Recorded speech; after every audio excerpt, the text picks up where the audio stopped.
NLWN-TV now brings you the In the Dugout show. A look at today's Eau Claire Cavalier game. And now, join us in the dugout.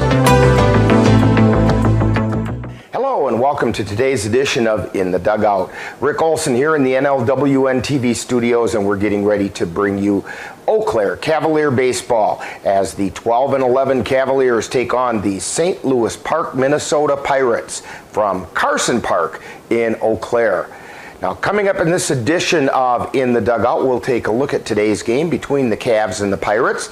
Then we'll get Cavalier manager Ryan Bemnister's perspective on today's game in the Ryan Bemnister Show. Following that, even though this is not a league game, we'll take a quick look around the Chippewa River Baseball League to see where things stand. Also, we'll take a moment to get to know one of this season's Cavalier players in Cavalier Profile. Finally, we'll bring you all the play-by-play action of today's game from Carson Park in Eau Claire. So it's time to get ready for some baseball action, and we'll do just that coming up right after this timeout as you're tuned to In the Dugout on the Northern Light Webcasting Network and NLWN-TV. Part-time job, full-time hustle, all-time hero to all of us. You nurture, we listen. You teach, we thrive. You lift our spirits, but we've got to lay down the truth. It's time for you, our Shiro, to stretch for the stars. A free online chat can give you the personalized tips you need to start boosting your retirement savings today. Start saving more for retirement so you can feel prepared and live your life to the fullest. Visit aceyourretirement.org. Welcome back to In the Dugout. Very shortly, the Eau Claire Cavaliers will take on the St. Louis Park Pirates from Carson Park in Eau Claire. Now, the 12-11 Cavaliers are coming off a 6-4 12-inning win over the Eau Claire Bears on Wednesday. Now, in that game, the Cavaliers were led at the plate by Caden Erickson, who went 3 for 6 on the day, including a run scored and a double. That they had no chance at making a play. Now he lines one out in the left field, fair ball. Round third, coming in to score is Campbell Kapanke, and Erickson checks into second with an RBI double to left. Josh Garcia also had a strong showing at the plate, going 2 for 6 on the day and scoring the go-ahead run in the 12th inning on Cooper Kapanke's 2 RBI double.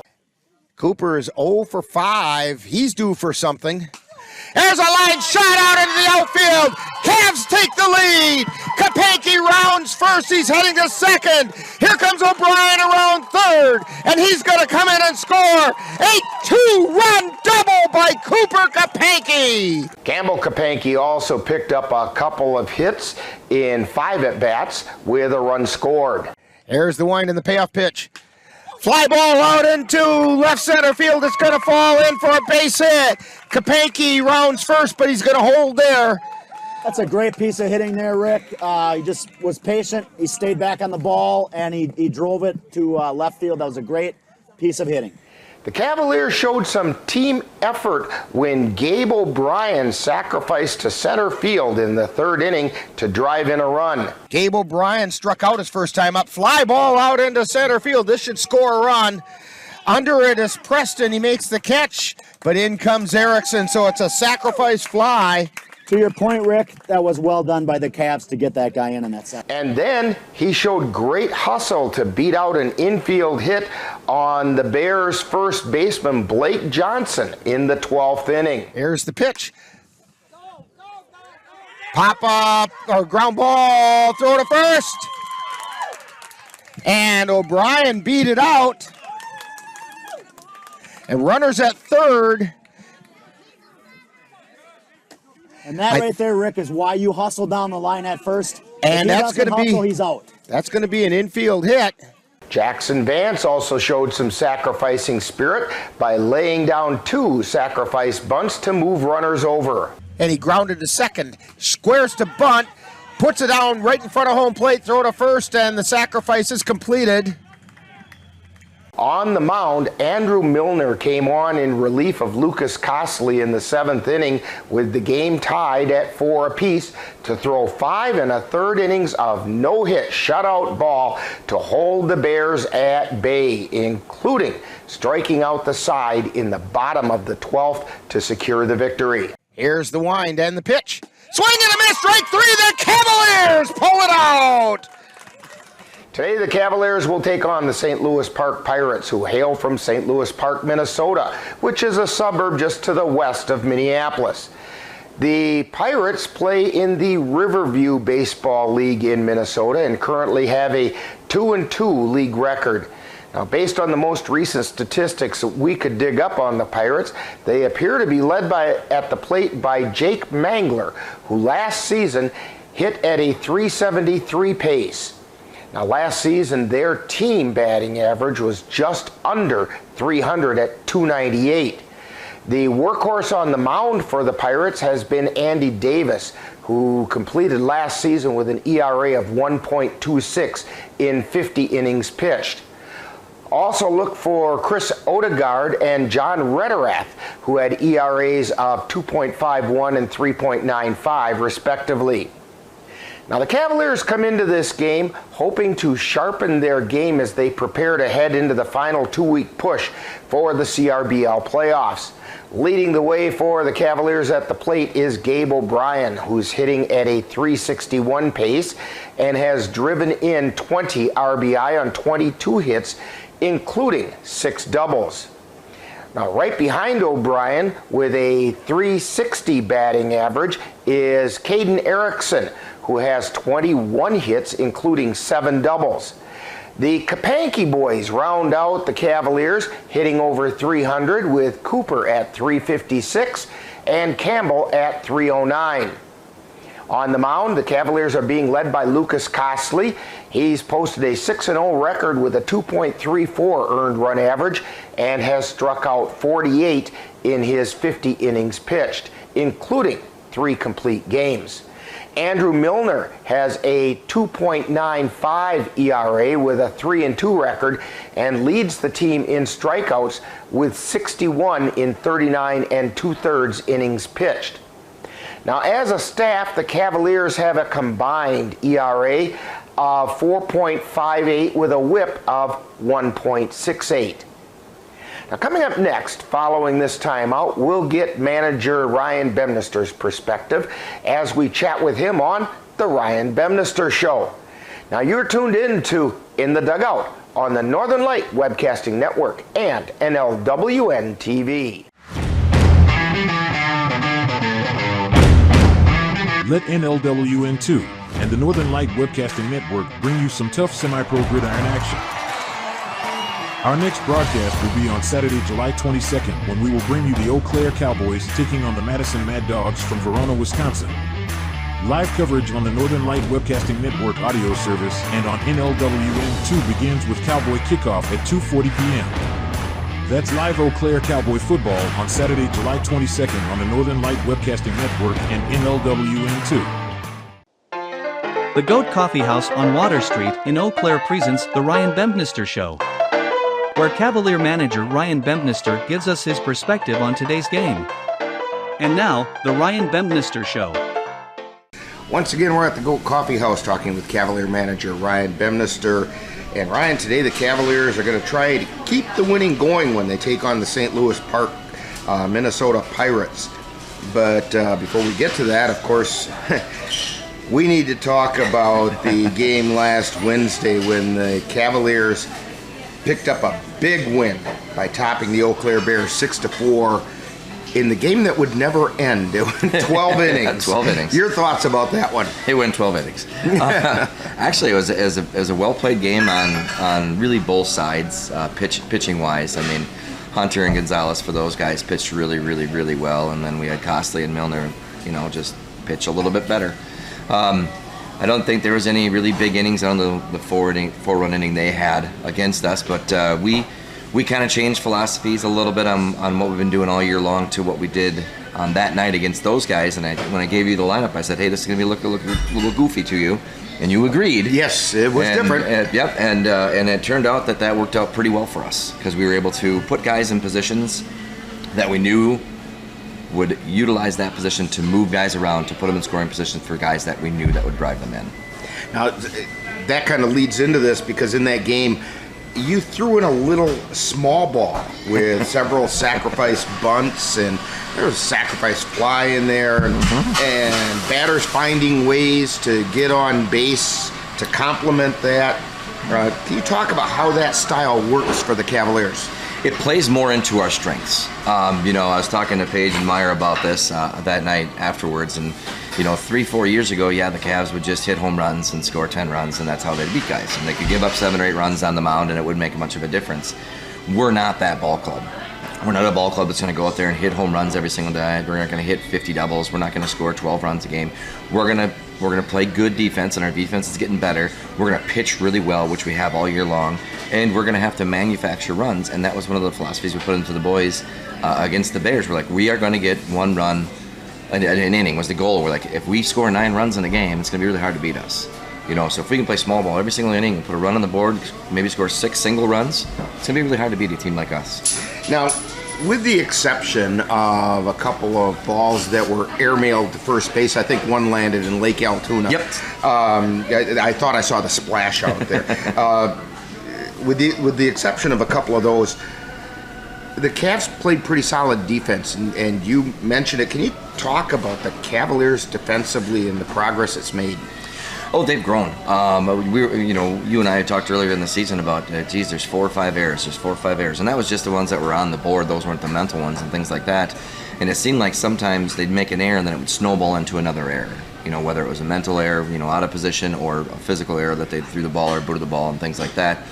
I think they've learned from it now, and they don't make those mental mistakes as much. When Jackson airmailed that one, he was able to make 2 really good plays right after that. In fact, I was rewatching the game, looking for highlights and so on, and it didn't make the highlight reel, but right after he airmailed that one, that was, you could have put 2 Cooper Kapankis over there at first base, and it still would have gone over their heads. Yeah. But I think it was the next batter.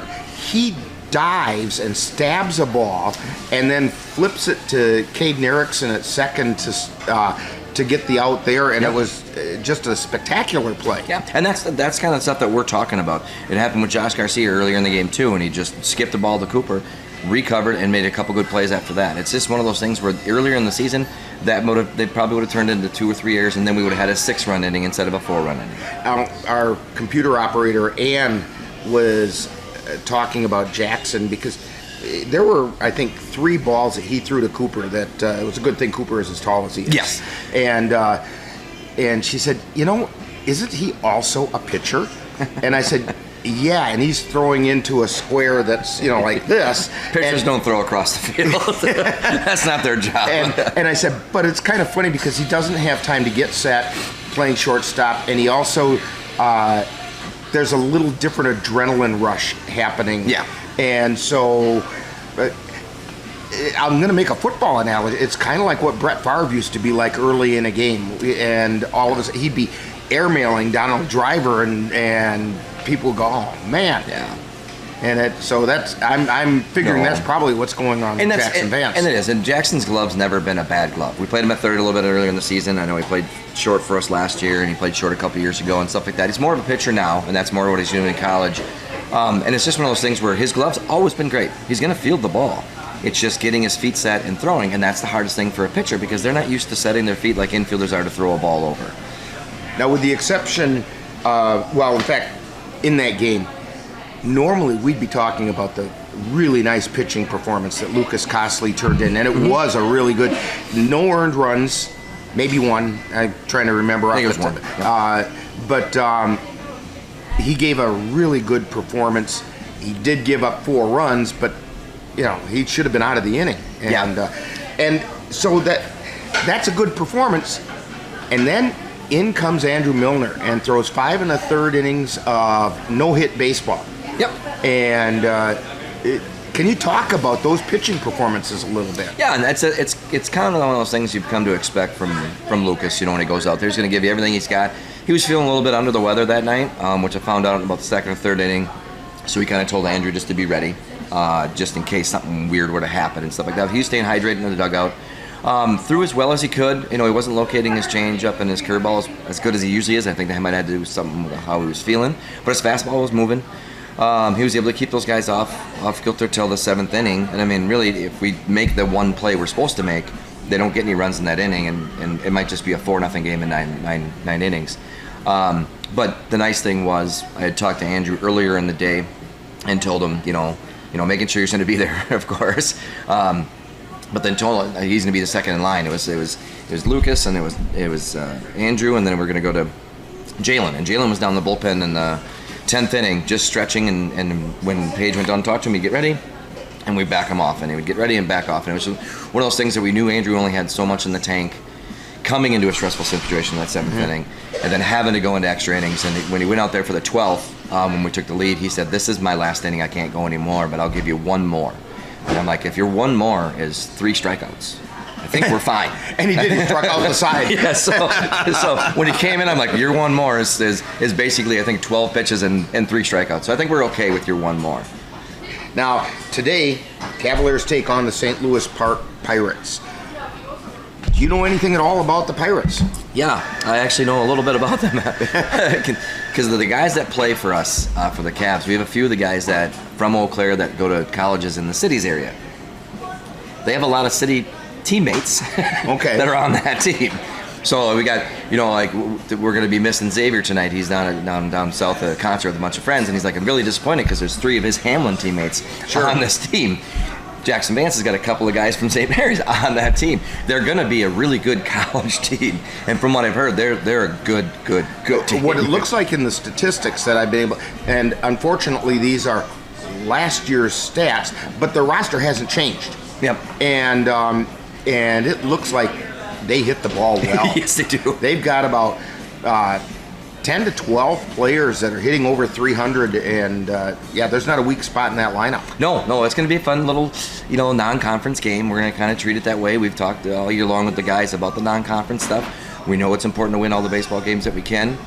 Conference more important than non-conference, and we use those non-conference games as a learning tool. So we're going to see what we got with a couple of our arms. Considering tomorrow we've got big doubleheader against Boomer, so I just got to make sure that today we don't waste anything that we need for tomorrow. Right. And we'll get some guys some playing time and get some guys in there and hopefully utilize everybody that shows up. So that said, who are you anticipating putting on the mound today? I think I'm going to go with Dalton Steele, who has only pitched once for us in Wapaka, and he threw 1 pitch. Outside of that, he's just courtesy ran for us a couple times, but I just want to see what he really has. Give him an inning or 2. That way we know going forward what we can utilize him in conference games after this. So I think I'm going to go with Dalton on the mound right away. So Ryan, good luck on today's game. This is a good time for the Cavaliers to build some momentum for that 2-week playoff push that you've got coming up. Betcha, we need 5 more wins. You've been tuned to the Ryan Bempnister Show presented by the Goat Coffee House on Water Street in Eau Claire. With Cavalier manager Ryan Bempnister's outlook on today's game. Stay tuned. More of In the Dugout is coming right up. Honey, the kids are antsy. What can we do that will keep all of us entertained and won't break the bank? How about we take them to the Cavaliers game? Tickets are inexpensive, there's popcorn, hot dogs, and other baseball treats, and great baseball action. That's right, Eau Claire Cavalier Baseball, your best choice for affordable family entertainment. Check out the schedule at www.eauclaircavaliers.org. Welcome back to In the Dugout as we're getting ready to bring you all the action of today's game between the Eau Claire Cavaliers and the St. Louis Park Pirates.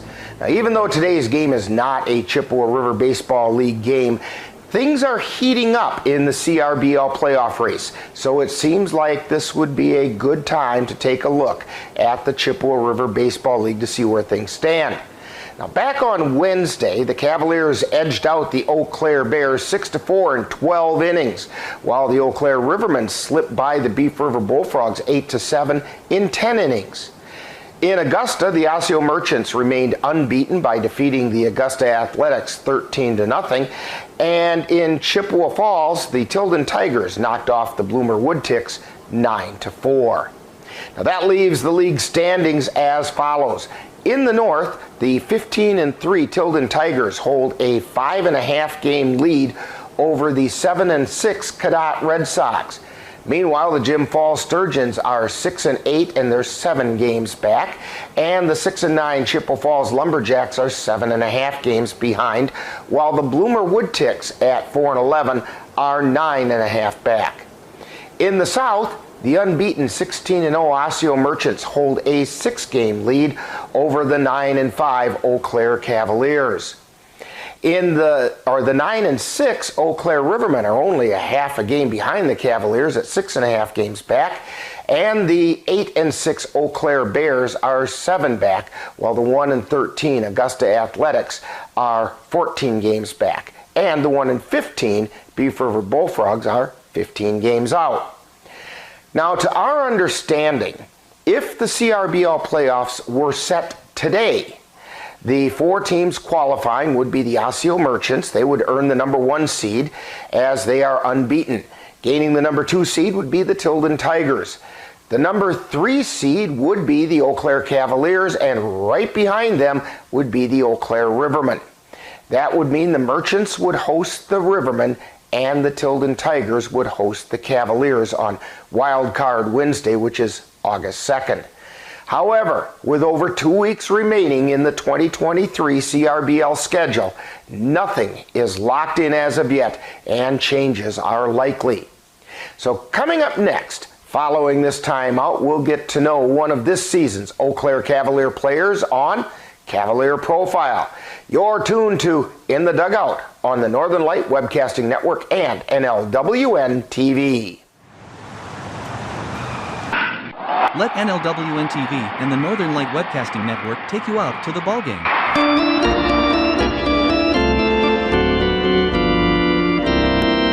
Our next broadcast will be on Sunday, July 16th, when we will bring you the Cavaliers taking on the Bloomer Woodticks in a doubleheader from Bloomer, Wisconsin. Live coverage on the Northern Light Webcasting Network audio service and on NLWN-TV begins with the In the Dugout show at 12:05 p.m. That's a live Eau Claire Cavalier doubleheader on Sunday, July 16th on the Northern Light Webcasting Network and NLWN-TV.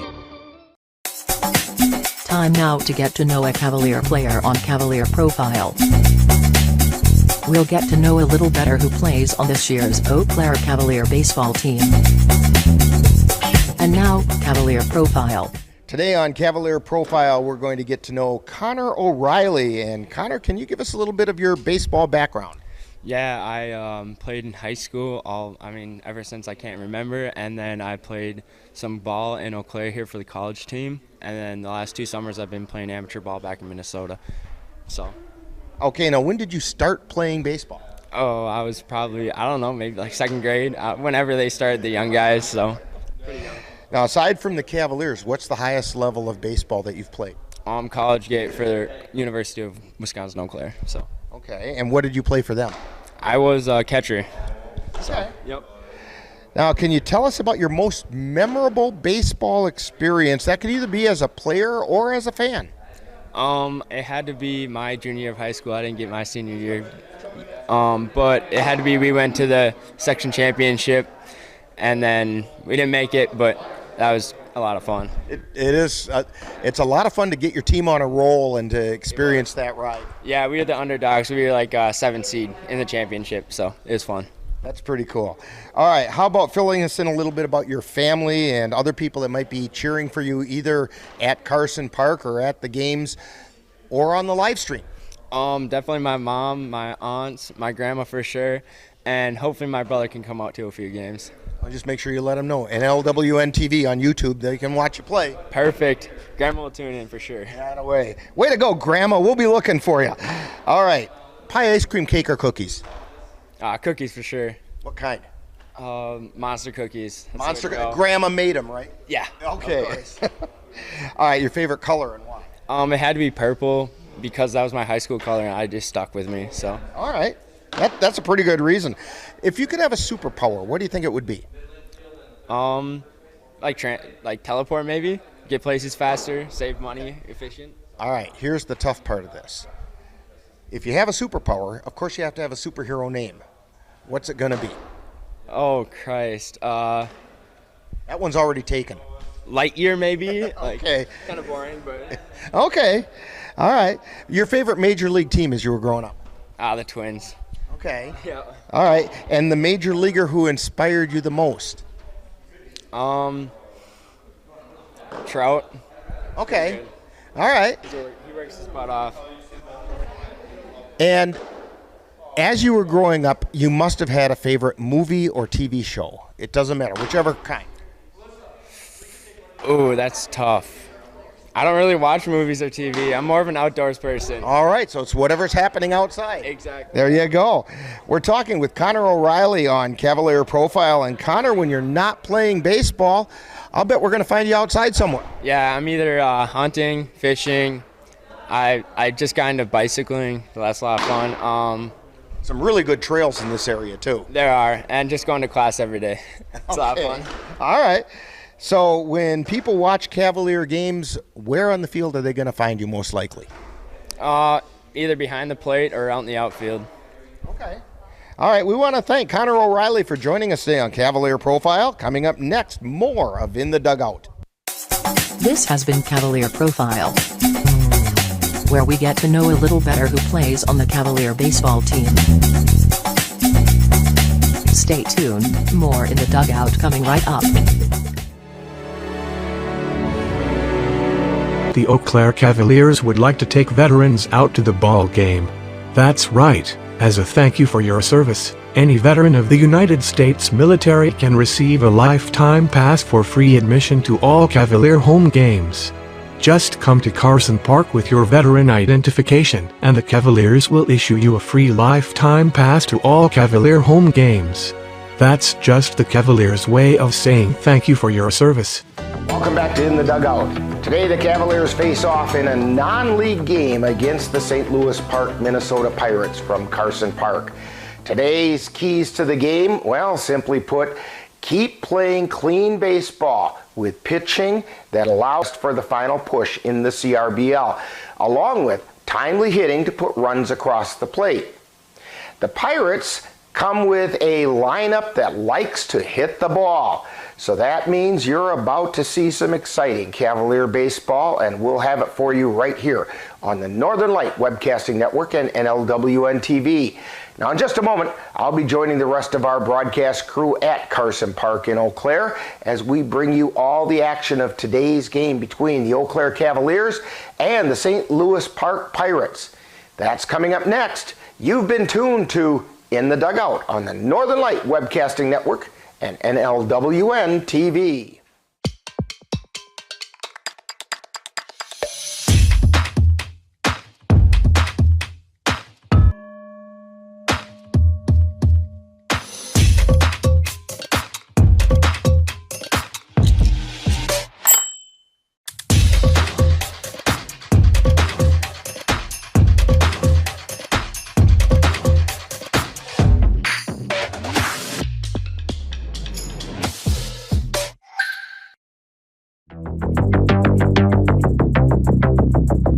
You've been watching the In the Dugout show with a look at today's Eau Claire Cavalier game. This has been a presentation of NLWN-TV. Stay tuned. Coming up next is live Eau Claire Cavalier baseball. It happens to everyone eventually. Your computer goes on the fritz. Fear not, Sladen's Technology Services can help. When your computer decides to not cooperate, it can be very frustrating. Let Sladen's Technology Services keep you from wanting to drive your computer right off a cliff. Sladen's Technology Services supports business of all sizes. They offer assistance with managed anti-malware, encrypted email, fast tech support, data backup, and recovery, and more. Call Sladen's Technology Services at 715-864-2833 and get the IT help you desire. Sladen's Technology Services is the official IT service for the Northern Light Webcasting Network. Eau Claire Cavalier baseball is on the air. The Northern Light Webcasting Network and NLWN-TV proudly brings you today's Eau Claire Cavalier game. Join us as we follow the Cavs while they battle their way through the Chippewa River Baseball League. Fly ball into left field. Could it be? Could it be? Way back. It's off the fence and it's out of here. It's a 3-run home run and the Cavaliers take the lead. And now, out to the ballpark for coverage of today's game.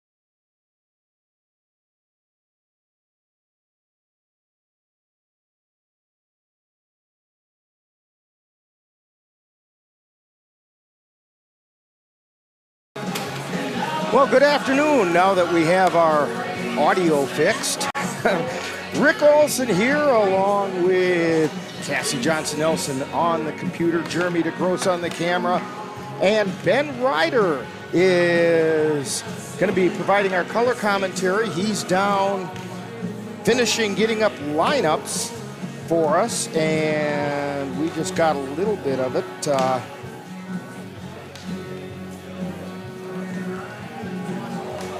There we go. I just got the number of the pitcher, and hopefully the name still matches up.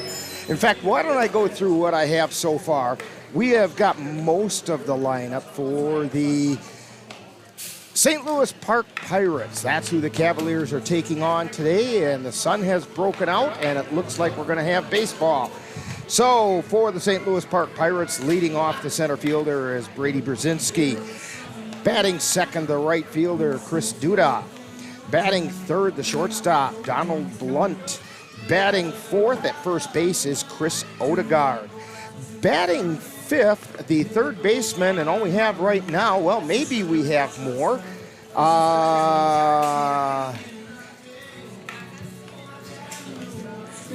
Okay, and I'm seeing this now. Let's see, we have Chris Odegaard. We have Nick Deegan.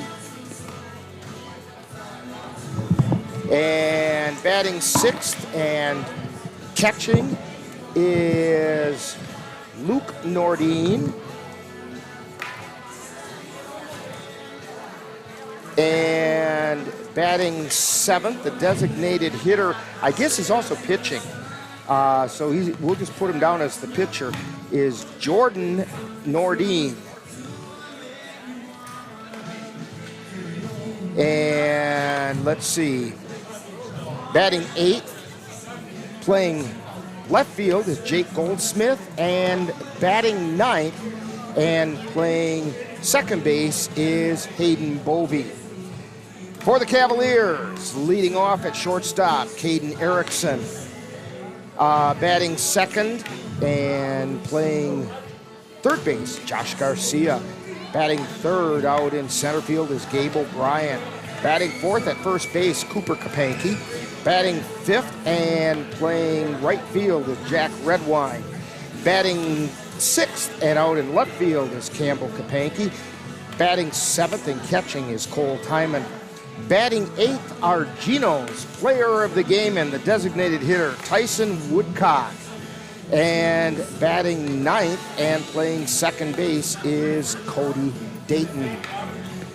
Those are our starting lineups, and now we have on board with us is Ben Ryder. He was down running those names for us because we got a lineup from him and didn't have any first names. Fortunately, our roster had most of them. And here, Ben, while you're looking at that, and we're going to get some baseball today, Ben. It's good to be back on the air. Made my broadcasting debut with Rick last game against the Bears. Thanks for bearing with me, Rick. Learned a lot, had a lot of fun. Oh, my goodness. We had to bear with you on the Bears game. Oh, my goodness. Ben, you're right in style here. You're going to fit in just perfectly with this. And, but you had a heck of a game to get broken in with, too. You know, childhood dream of mine to do this, and can't thank you enough. This is just pinch me if this is real. This is just fun. I won't pinch you, but yeah, it's real. and we're doing it, and we're going to have a good time with it. And the Cavaliers have just finished their infield drills and waiting to see if the Pirates are going to go out and take theirs. We had a couple of rumbles of thunder coming through just a little while ago, but right now the sun is out and things are looking good. So on our sister station, NLWN-2, we are carrying the Eau Claire Cowboys taking on the River City Rough Riders. Halftime score in that game, Cowboys are having a tough day. They're trailing the Rough Riders 30-6 at halftime. So hopefully the Cowboys can find a way to come back in that game and make it happen. And the Pirates looks like they're just taking a little bit of infield.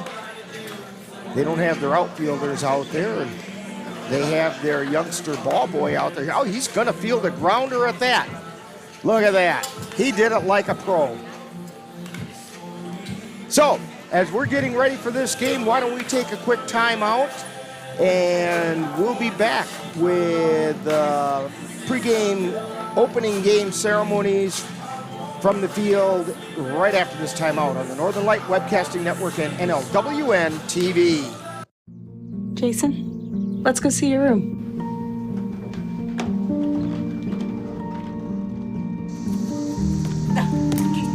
That's not right. How was it? Is it good?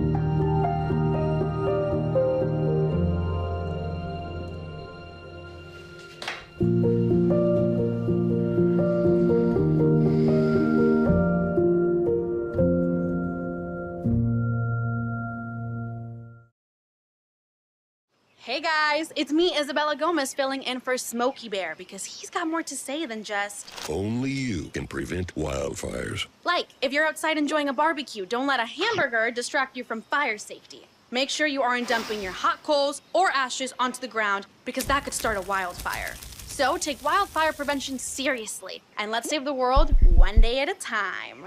Juntos con Smokey Bear, podemos hacerlo. Go to smokeybear.com to learn more about wildfire prevention.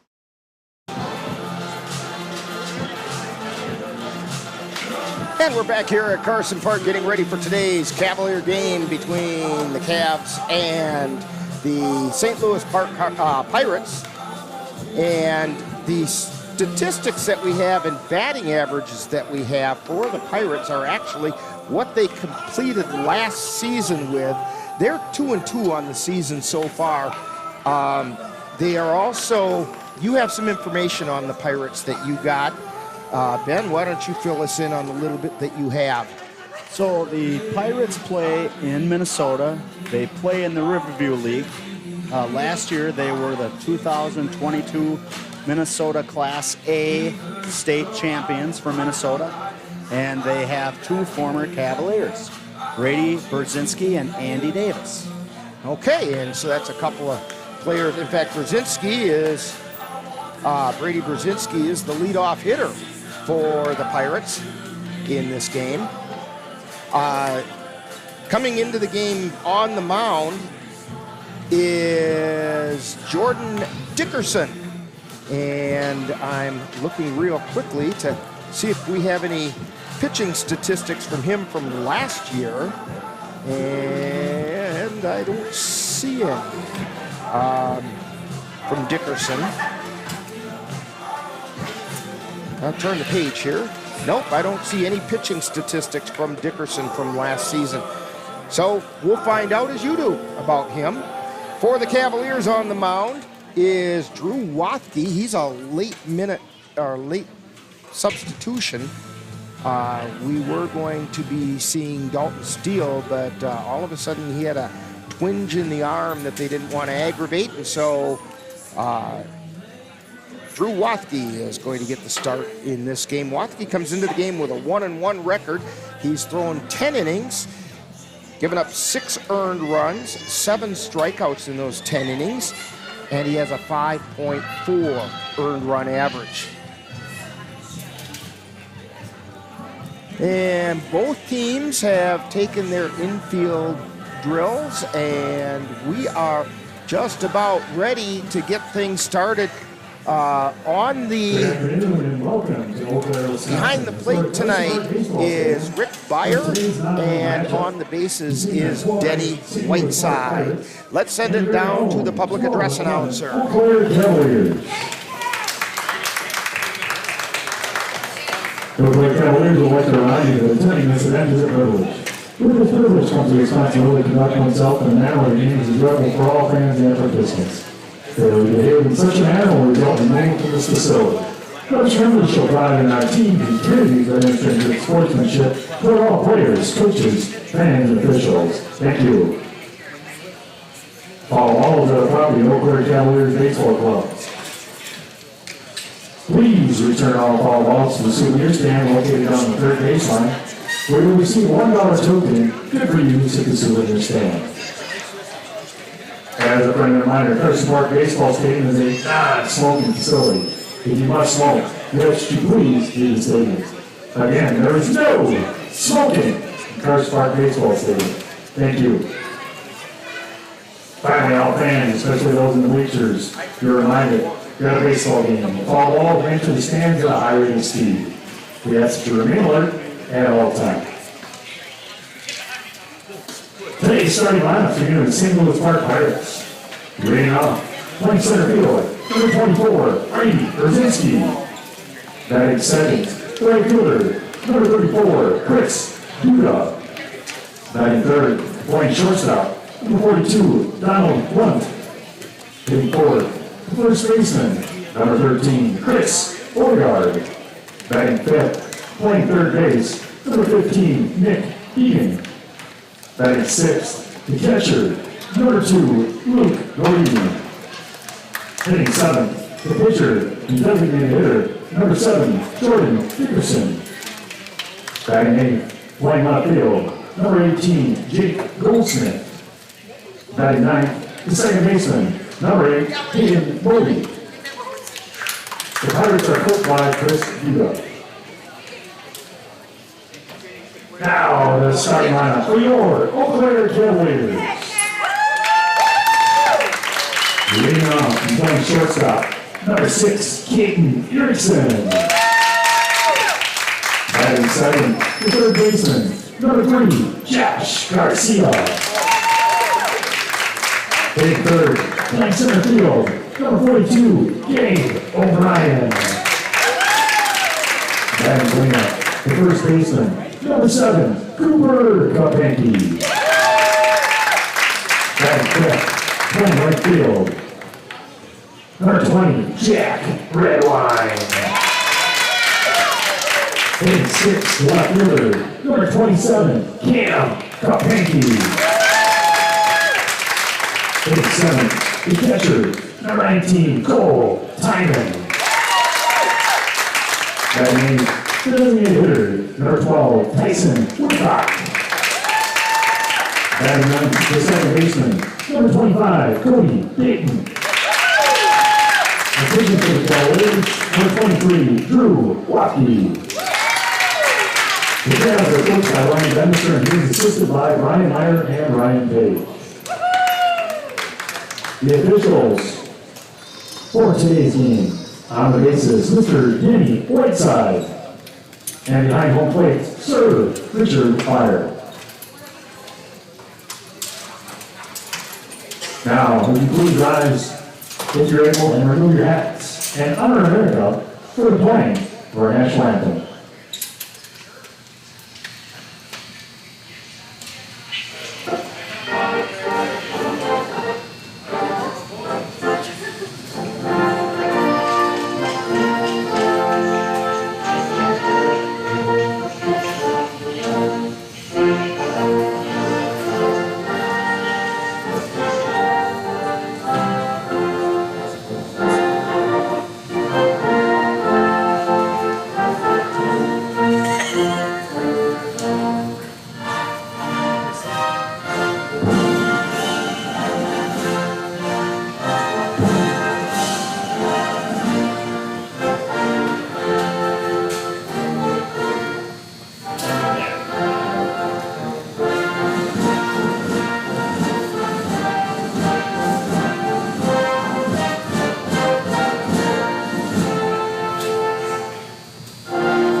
We're back here at Carson Park after the playing of our national anthem. And we're just about ready to start with some baseball. We're noticing out on the scoreboard that St. Louis Park doesn't fit up there, so it looks like the Cavaliers are taking on the St. Louis Cardinals out there, but no, it's not the Cardinals. It's not the Pittsburgh Pirates either, Ben. It's just St. Louis. Park Pirates. So they have the St. Louis Cardinals in their first name, and their logo on their hat looks like the Pittsburgh Pirates. That's right. That's right. And their colors are the Pittsburgh Pirates colors as well.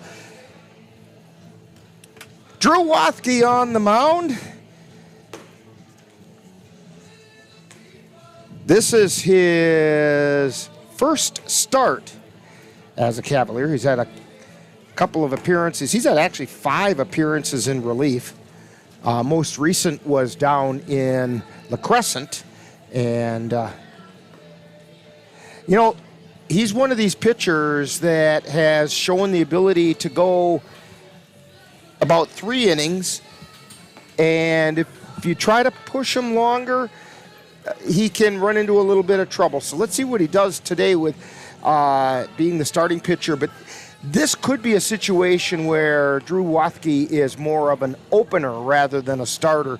And, starters usually expected to go 5 to 6 innings. And I don't think they're expecting that out of Wathke today. I think they're expecting more like 3 innings and then turn it over to the bullpen and see what they can do. Tomorrow, the Cavaliers have a doubleheader in Bloomer, so I'm guessing the coach may want to save a few of the key pitchers for that game. Well, especially since this is not a league game. This is a non-league game, and tomorrow's doubleheader is a league game. Or league games. First pitch, foul back and off the window of the press, and then right across the front of our window. Jeremy's kicking himself because he wasn't ready to go catch that one. He could have had it. First pitch was 5:11 p.m. All right. Here's the wind and the pitch. Just missed the outside corner. 1 ball and 1 strike. Rick Beyer calling balls and strikes behind the plate. This one's fouled back into the screen, 1-2.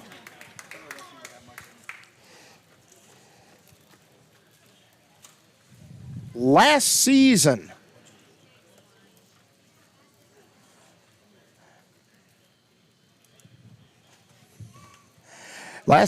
the Pirates had a team batting average of just under 300. So they are a team that likes to hit the ball. 2 balls and 2 strikes to Brady Brzezinski. Fly ball out into right field. Moving over is Redwine. He's under it and he makes the catch. So 1 down. Brings up Chris Duda. Last year, Duda hit .353. Second for the Pirates. Number 34, right fielder, Chris Duda.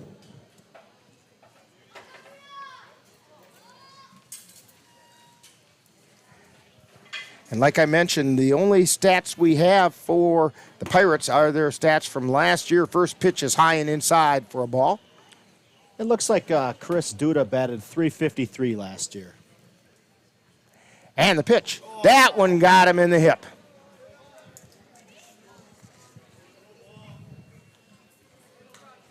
Curveball caught him in the hip, and it's going to bring up Donald Blunt. Blunt comes in batting .326 last year.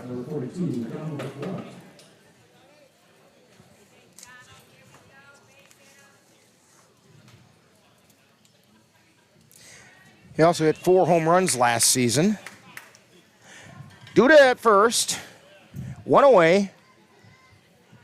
Wathke delivers. Strike called on the inside corner.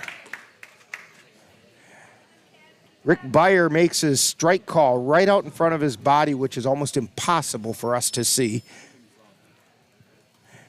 Here's the pitch. A little bit low for a ball. 1 ball, 1 strike.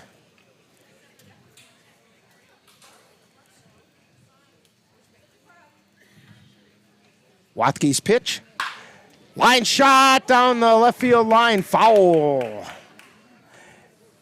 He barreled up nicely on that, just pulled it a little too far. 1 ball and 2 strikes.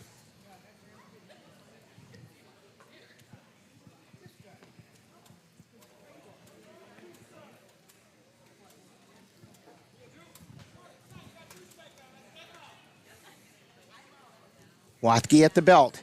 The 1-2 pitch.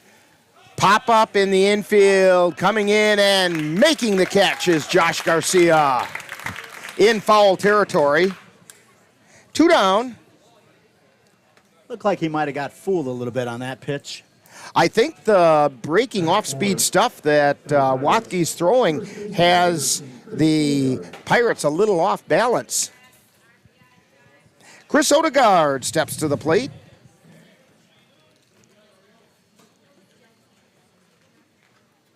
There's the pitch. Fouled back into the screen. Odegaard hitting .352, or hit .352 last year.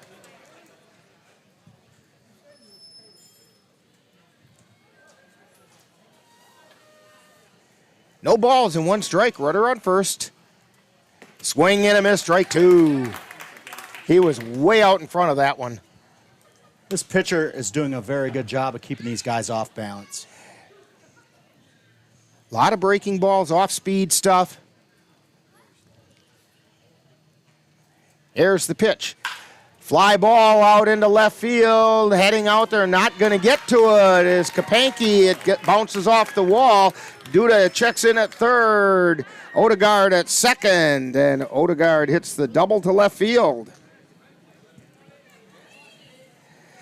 So runners at second and third. Nick Deegan comes to the plate. Evidently, Deegan is a new player for the Pirates from last year because we have no information on him other than he's a left-handed hitter. Rick, you stole my thunder. Sorry about that. Here's the pitch. And a strike called on the outside corner. 2 down, 2 on. We're in the top of the first inning. Cavaliers and time called. Cavaliers playing him to pull. I think Deegan wanted a little time to make sure did a little grooming in the batter's box there. Wathke delivers. Fouled back into the screen.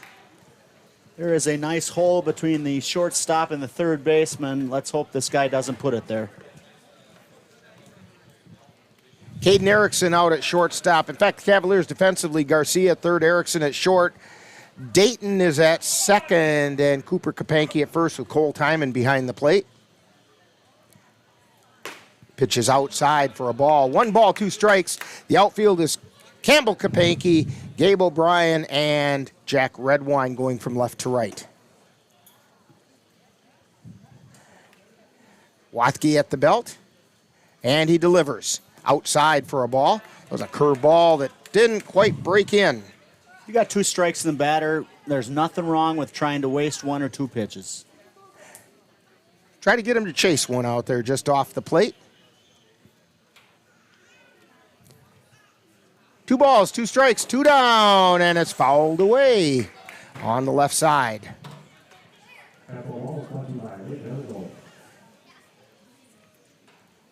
Count holds at 2-2.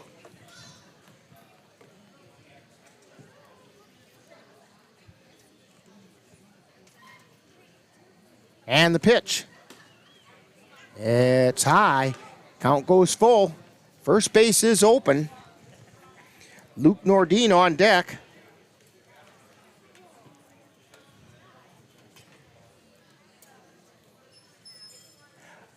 Wathke delivers. Line shot out into right field. One run comes in. Second run coming in. And checking into second base is Nick Dugan.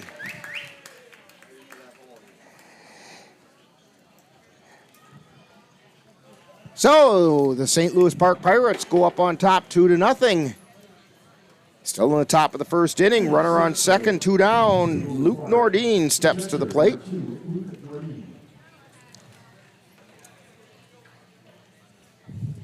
Nordine also is one of those players that didn't have any statistics from last season. Here's the pitch. It's high for a ball. I think now would be a good time to remind our viewers and listeners that there are a few games tomorrow. Tilden Tigers versus Osseo Merchants in Osseo.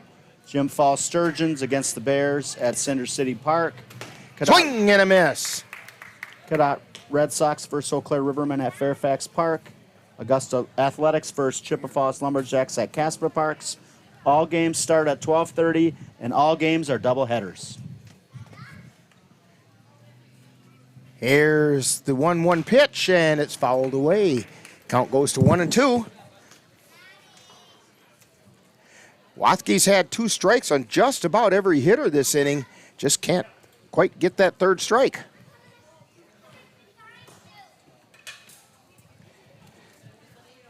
One ball, 2 strikes to Luke Nordine. Here's the 1-2 pitch. Ground ball towards third, through the hole into left field. Rounding third and holding at third is Odegaard. Nordine checks in at first. So the games that the Cavaliers are going to keep their eye on tomorrow would be the Cadott Red Sox and the Rivermen, and the Jim Falls Sturgeons and the Eau Claire Bears. Jeremy's over there getting ready for the football season with the Bears.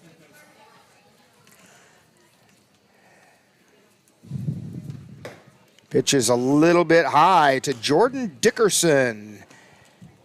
Dickerson is the pitcher for the Pirates.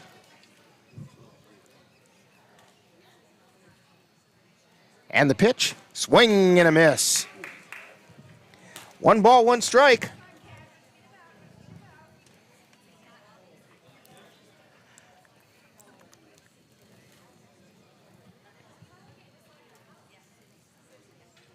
And the pitch.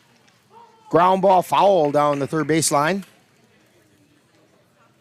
And again, Wathke goes to 2 strikes on a hitter. 1 ball, 2 strikes.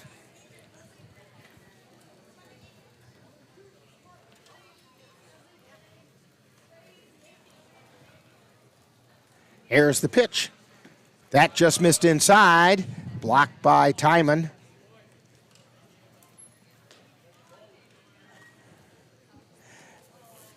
Pirates have no one down in the third base coach's box, no one in the first base coach's box as well.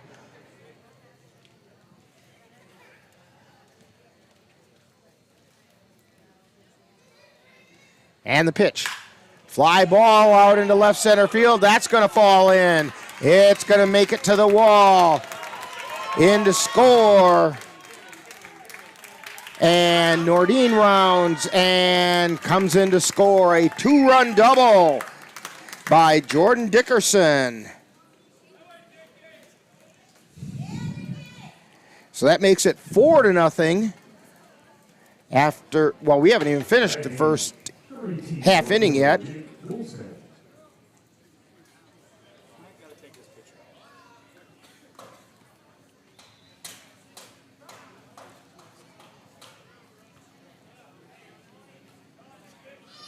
And it looks like we are going to get a courtesy runner for the Pirates.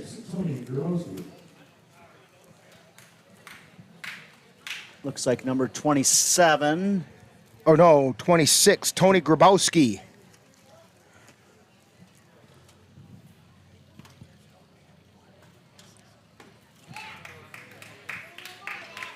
A lot of times when the catcher gets on base, the team puts a courtesy runner in. And this is the pitcher. Those are the 2 positions that are allowed courtesy runners. And a strike called. No balls, 2 strikes. This is Jake Goldsmith, 8th batter up. 4 hits in a row.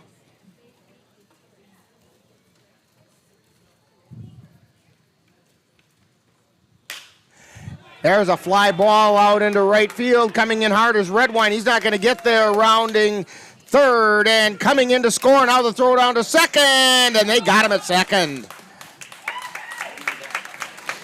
So that goes in the book as a 9-2-4 put out. The Pirates were able to put up 5 runs in the first inning. 5 runs on 4 hits. Well, they gave him 5 hits. They gave him a single, and then he was out trying to get to second. So 5 runs on 5 hits, no Cavalier errors, and nobody left on base. We played a half inning, and it's St. Louis Park 5 and the Cavaliers nothing on the Northern Light Webcasting Network and NLWN-TV. I love the pizza we get when we go to Gino's Pizza. That's because Gino's has been voted best pizza in the Chippewa Valley 5 years in a row. I think it's because Gino's uses the freshest ingredients, premium quality meats, cheeses, savory spices, and zesty toppings, and all served with attention to detail. Now you're making me hungry. Let's head to Gino's Pizza. Scott and the rest of the folks at Gino's Pizza would like to invite you to come out and try the area's best pizza. Call about Monday through Wednesday dine-in specials at 715-835-2000. That's Gino's Pizza at 5110 Fairview Drive, Eau Claire, right next to Chaos Water Park. And our Geno's player of the game today is Tyson Woodcock. And that means when you go out to Geno's tomorrow for your pregame meal or post-doubleheader meal after the Cavs play Bloomer, you mention Tyson Woodcock's name and you get yourself a free soft drink. And if Tyson finds a way to score today, you'll get a free appetizer for your table. And Lord knows, I think the Cavaliers are going to need Tyson to score today because they've already dug a 5-run hole. We did cash in on the player of the game for Gino's Pizza against the Bears. Let's hope we can continue that streak. That would be nice.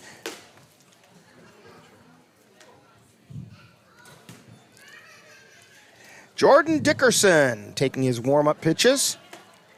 He's got a couple of different pitches that seem to be that he's wanting to work. He's got a fastball and a curveball.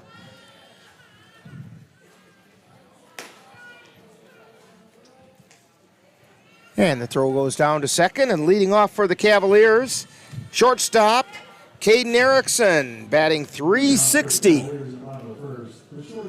He had a big day against the Bears. He went 3 for 6.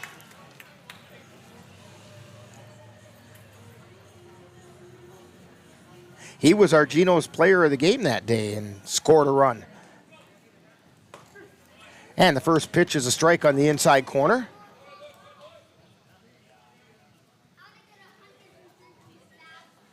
If I was in Little League, I would be doing some push-ups right now because as a catcher, they teach you to throw the ball at the chest level. Yeah, do not make the pitcher have to work for it. There's the wind and the pitch.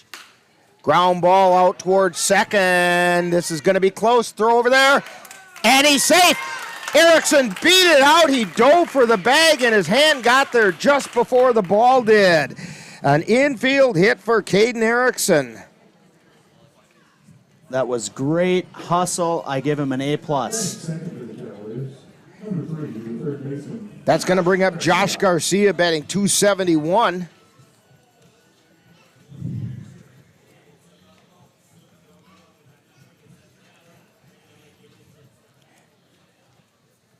That's why Caden Erickson is batting leadoff for the Cavaliers. He can make things like that happen. Here's the pitch. Missed outside for a ball. He uses good speed. He may not be the fastest guy on the team, but he's got really good speed, and he's got outstanding hustle. There's a difference between speed and hustle. Here's the 1-0 pitch. Squares to bunt, lays it down on the third base side. Throw over to first, and the sacrifice is complete. Speed never goes in a slump. You're right. And this is some of that small ball we saw against the Bears. So Erickson is over at second now. Gabe O'Brien comes to the plate, batting .361. He's got a pair of home runs on the season.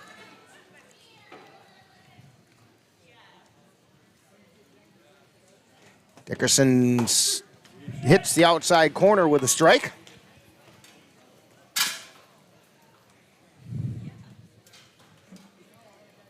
Erickson takes his lead at third. Nobody doing much to hold him. And the pitch. That's high for a ball. Let's hope the Cavs can do here what they did against Augusta. They were down by 7 against Augusta. Find a way to win that one. Let's hope they can do that today.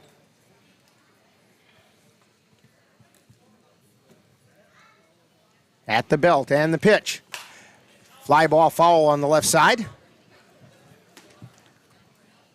1 ball and 2 strikes. Gabe O'Brien.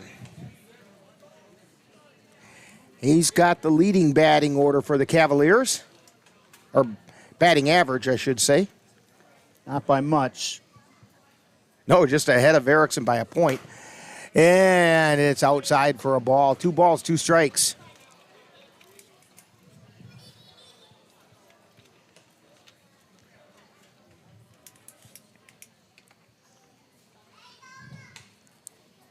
Dickerson at the belt.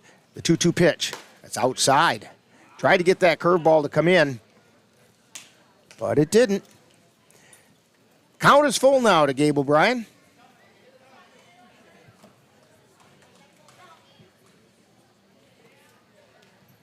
Dickerson looking in. And the payoff pitch. Fly ball to right field. Foul. That was completely out of the ballpark. That was heading for your car, Cassie. If Billy Noss only was about here, 15 feet from her car that time. That's the closest one has come to your car that time. He hit that a ton. Straighten that one out a little bit. And the pitch.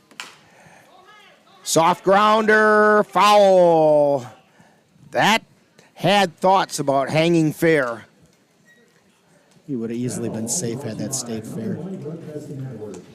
You find them on the web at NLWN-TV on YouTube. So O'Brien steps back in the box. Count holds at 3-2. And the pitch. Swing and a miss. O'Brien goes down swinging. He didn't want to. He tried to hold up, but it just wasn't going to happen. That's going to bring up Cooper Kapanke with 2 down. Cooper batting .356. We are into about the last 2 weeks of Cooper being with us. Fly ball out into left field, and it's going to fall in for a base hit. Rounding third, coming toward the plate is Erickson, and the ball gets thrown away, and down to second goes Kapanke. and that is why you hustle. You make something happen now. Cooper ends up on second. Kapanke will get an RBI. He gets credit for a single to left field. And then an error on the left fielder put him on second base. Brings up Jack Redwine. Redwine also with a pair of home runs, batting .250.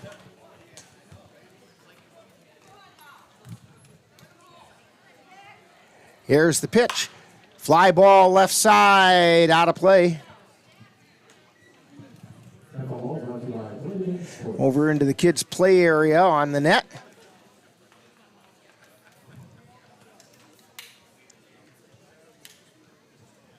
And a youngster runs down there to go get it.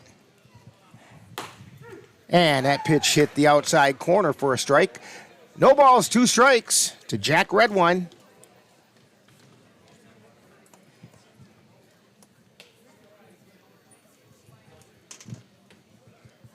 Here's the wind and the pitch. That's outside for a ball. That was his chase pitch. Go ahead and chase this one if you want.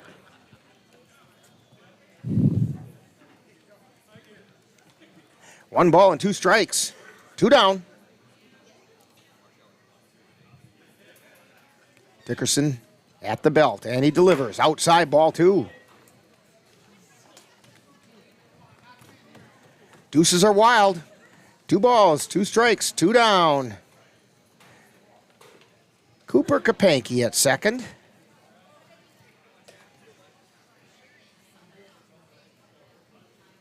And the pitch. Fly ball left field, foul, and out of play.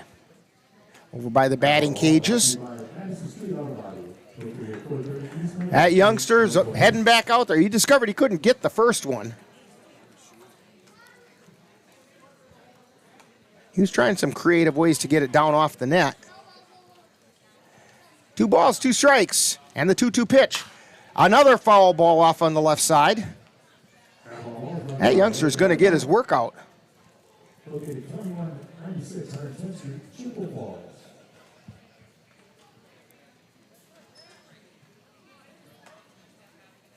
Dickerson looking in for the sign. Shakes one off. Now he likes what he sees. He's at the belt. And the 2-2 pitch. That's high and inside. The count goes full. That's a good eye there. Red Wine at the plate. Cooper Kapanke out on second. Cavs with a run in. Here's the pitch. Outside, ball 4. So we've got runners on first and second with 2 outs. And up steps Campbell Kapanke. Comes into the game batting .309.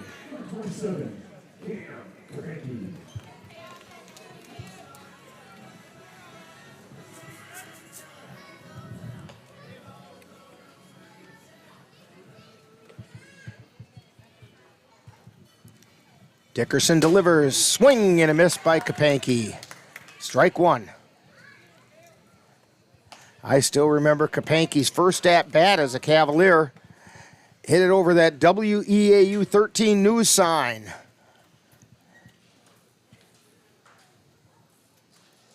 Here's the pitch. It's inside for a ball. He's not really a home run hitter, but it was sure impressive when his first trip to the plate as a Cavalier.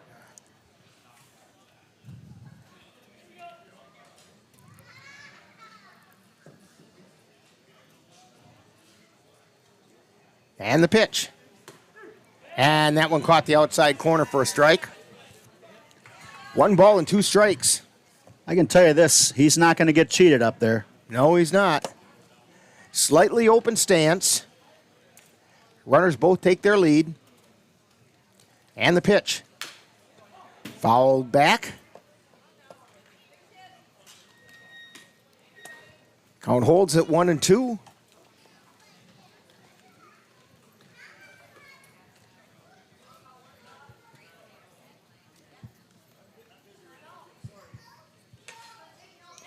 Dickerson at the belt and delivers. Fouled away on the right side and through the bleachers.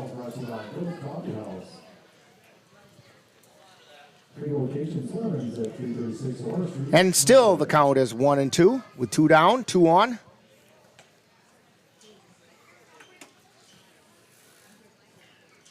And the pitch.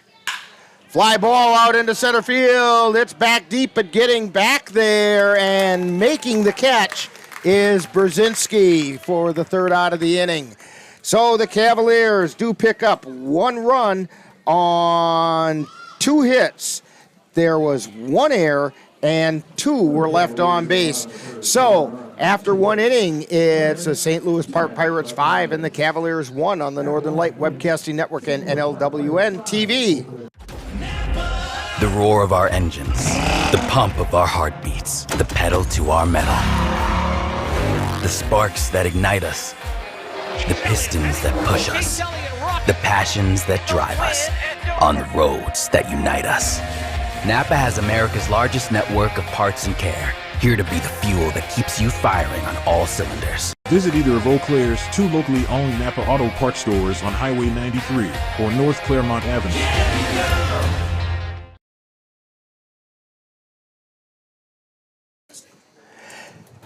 We're back here at Carson Park as we head into the 2nd inning. Drew Wathke out on the mound, and we do have some bodies heading down into the bullpen for the Cavs.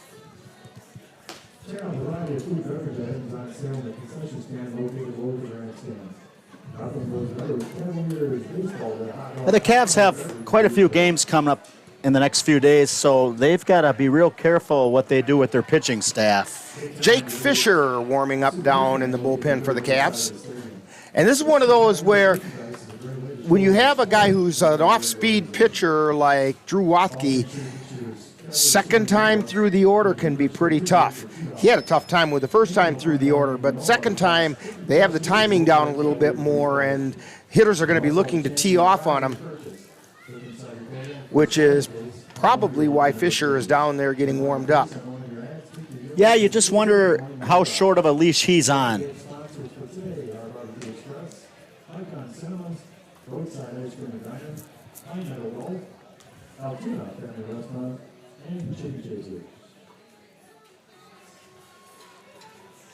And the throw down to second.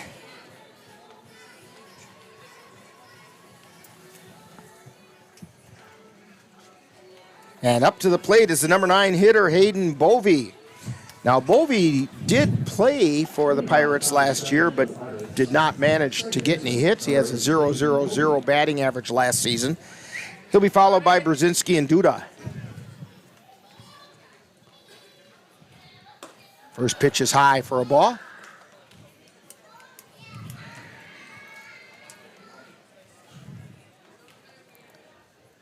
The wind and the pitch. Foul back in the screen. Jeremy was ready.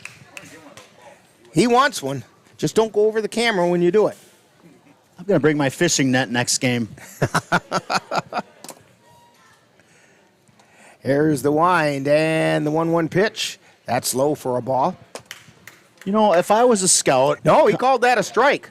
He called that... This is what I'm telling you. When Rick Beyer makes his balls and strike call, they're right out in front of him, and they're really hard to see. That pitch is inside for a ball. If I was a scout coming to Carson Park to watch a game, I would want to be sitting right where we are. It's a nice spot, isn't it? And a soft looper. It's going to fall into center field right in front of Gabe O'Brien. And so Hayden Bovee has a base hit to center. Brings up Brady Brzezinski, who flew out to right field his first time up.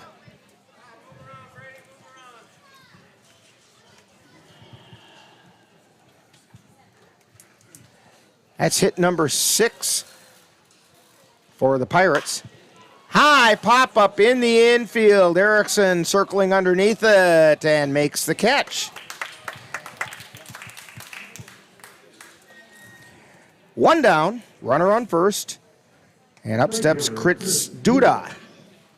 Now, Duda kind of got things started for the Pirates when he took one in the hip his first time up. Came around and scored the first run. That one was inside. Duda was pretty quick to get the hips out of the way that time.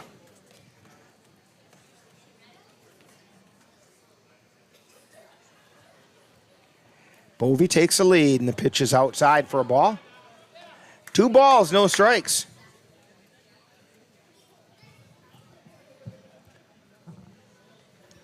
Ball got away from the bullpen.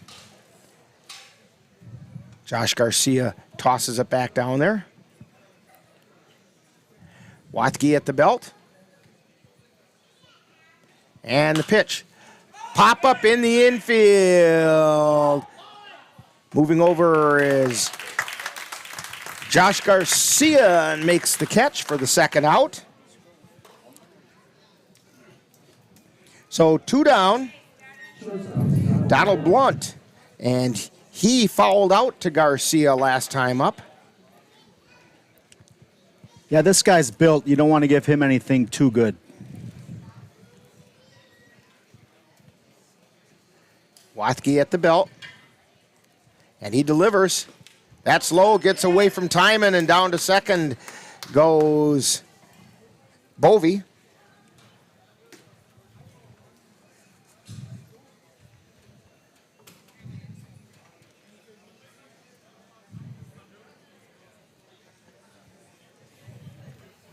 One ball and no strikes. Now a runner on second. And the pitch. Foul down the third base line.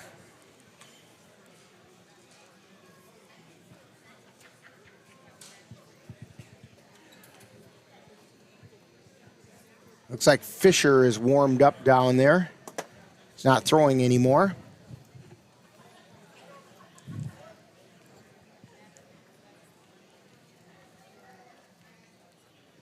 Wathke delivers. Ground ball to third, just past Garcia. Let's see how they mark that, whether that could be an error on Garcia. I think it got on him a little quicker than he expected. Waiting for the official score mark. They gave him a hit.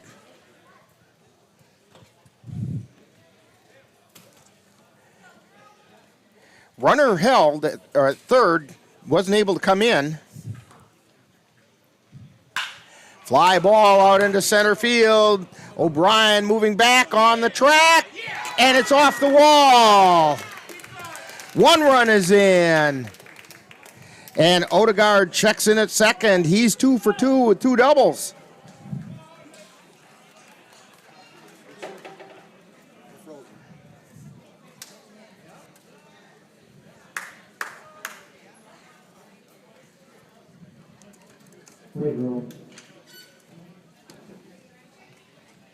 Cavaliers looking for that third out here. Sometimes that can be the hardest out to get. That's what happened last inning. So we have runners at second and third. Odegaard at second. Blunt at third. And the first pitch is a called strike to Nick Deegan. Deegan also doubled last time up to right field.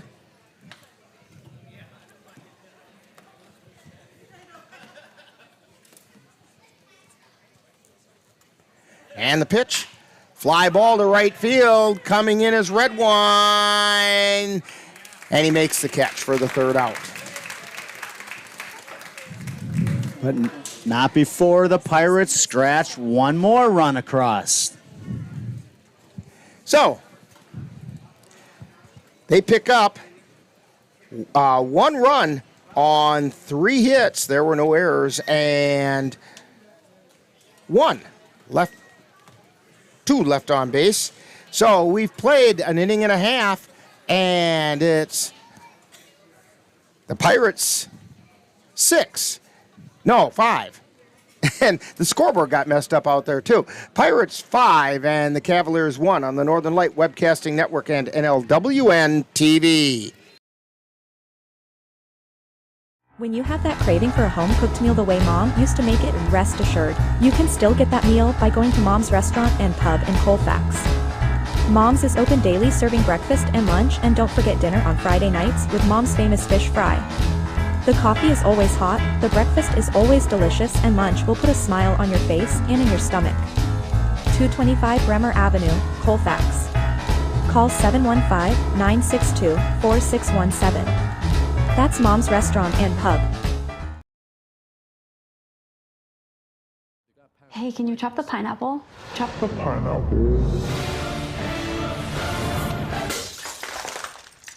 Nope. I'm high. How about I wash off the grapes? Yes. Okay. You're already making good decisions when you're high. I want tacos. Will you drive? I'm a little toasty.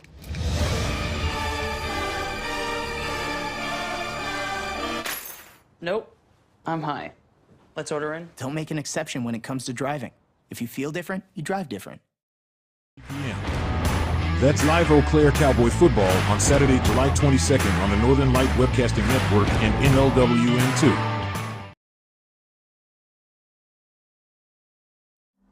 Life doesn't always give you time to change the outcome. Prediabetes does.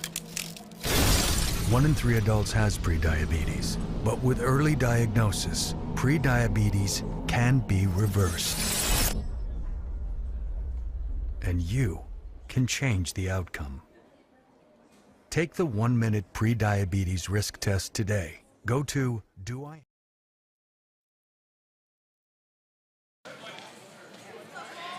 And we're back here at Carson Park. At the plate for the Cavaliers is Cole Timon, hitting .222, and he's got a 2-0 count on him. And the pitch, that's a strike on the outside corner.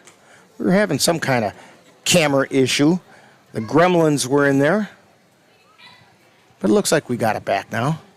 And you can't blame this on me. No, you're totally away from it. Fly ball deep left field by Timon. Off the wall. Timon rounds first and chugs on into second, and he's safe at second.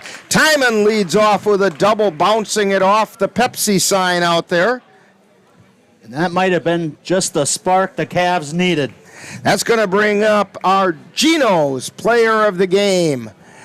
Running for Timon is Jake Fisher. Tyson Woodcock looking for his first hit of the year. He is our Geno's player of the game. He has gotten on base before. So if he scores, it'll turn your gift at Geno's, and he hits one down the third baseline foul. From a soft drink, when you mention his name out there tomorrow, to an appetizer for your table.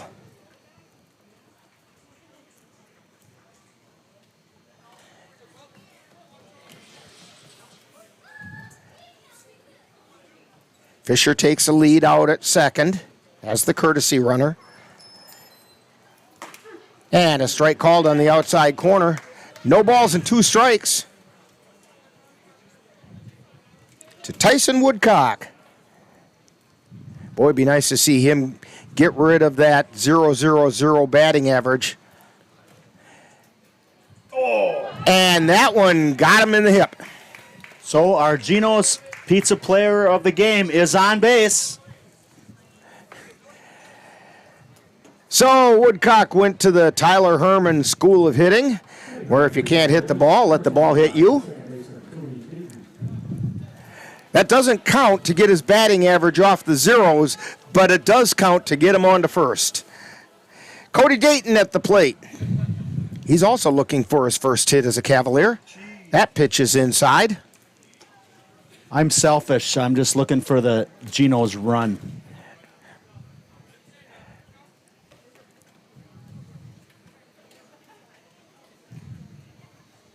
Here's the pitch. Strike called on the inside corner. 1 ball, 1 strike. Infield shaded slightly to the, or outfield shaded slightly to the left. There's a bit of a gap in right center field. Here's the pitch, and that's right where he hit it. Dayton has a batting average and rounding third, and coming in to score is Fisher. And they got Dayton at second as he tried to extend that base hit. Cody Dayton gets a base hit. So he got the hit. He now has a batting average, as we stated earlier. And our Geno's player of the game is standing on third.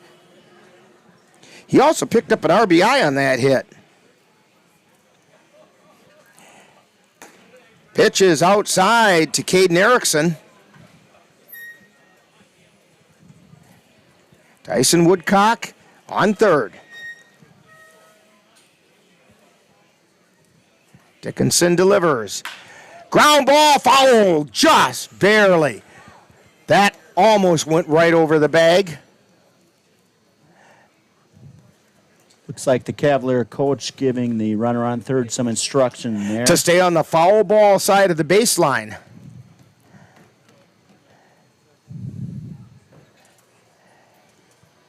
Swing and a miss, strike 2.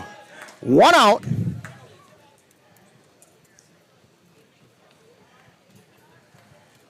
Yeah, if you're a runner on third and you're in fair territory and that ball hits you, you're out. Yep. Tyson takes his lead, and the pitch is inside for a ball. 2 balls, 2 strikes to Erickson. Woodcock on third, hoping to get you all appetizers out at Geno's.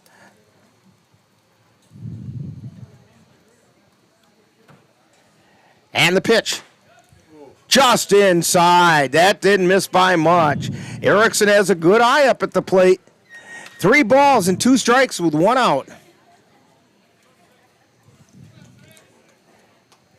Caden steps in. Woodcock takes his lead. Dickinson at the belt. Here comes the pitch. Ground ball foul. Still pretty quick in his old age.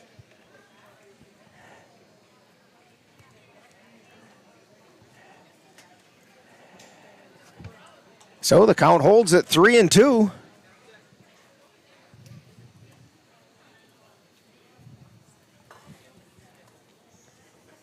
Cavs trailing 6-2.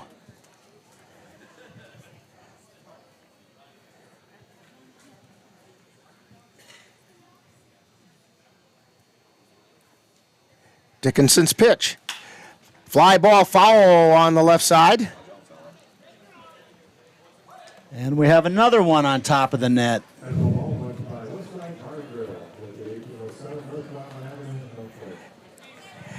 So Erickson steps back in. He's battling tough at the plate.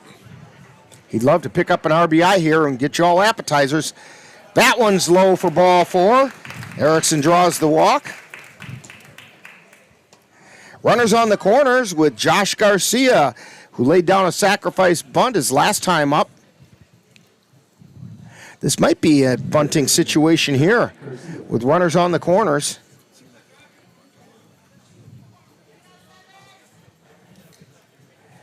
Be a good time for the safety squeeze. Third baseman's playing slight behind third. I agree with you. Here's the pitch. Pop foul. It's going to be out of play. Off the roof of the Cavalier souvenir stand. That thud off the tent down there was very noticeable.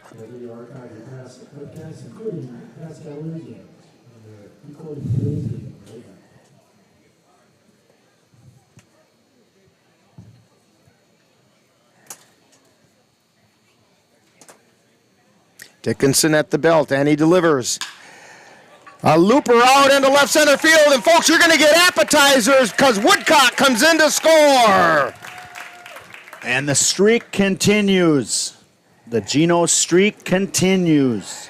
Josh Garcia with a base hit out into center or left field, and he picks up an RBI.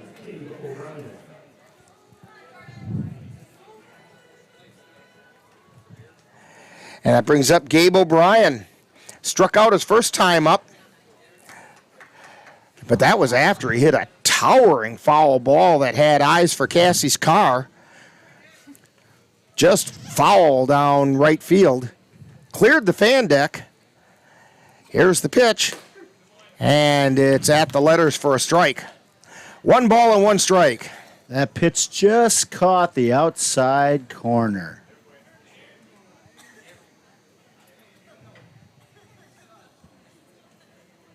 And the pitch. Strike called. That one also caught the outside corner. 1 ball and 2 strikes to Gabe O'Brien.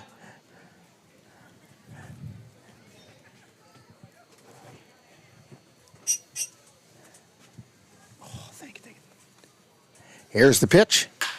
Ground ball out into right field is going to be a base hit. Rounding third and coming in to score is Erickson. And Erickson is safe on the play at the plate.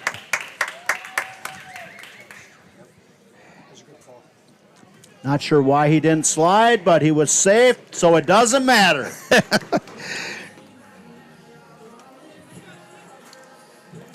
So O'Brien gets an RBI single. And that's going to bring up Cooper Kapanke. Cavs with a little something going on here in the second inning. They've put the crooked number up. O'Brien takes a lead. Looks like they're going to try and hold him. And the pitch. And that's a strike called. I got the inside corner. Cooper singled to left with an RBI his first time up. And the pitch. Fly ball left side foul. That's out of play. As many of you will remember, Cooper had the game-winning hit against the Bears. Hit that nice game-winning 2 RBI double. Yes. Then the Cavaliers held on in the bottom of the 12th for the victory. Andrew Milner came in and struck out the side. O'Brien goes, throws outside into second. O'Brien safe and into score on the double steal. Garcia comes in to score. And the Cavs pull off the double steal. Something you don't see one of every the day. oldest plays in baseball. Count is 1-2 to Kapanke. Strike 3 call to Cooper Kapanke. He didn't like that call very much. He thought it was inside.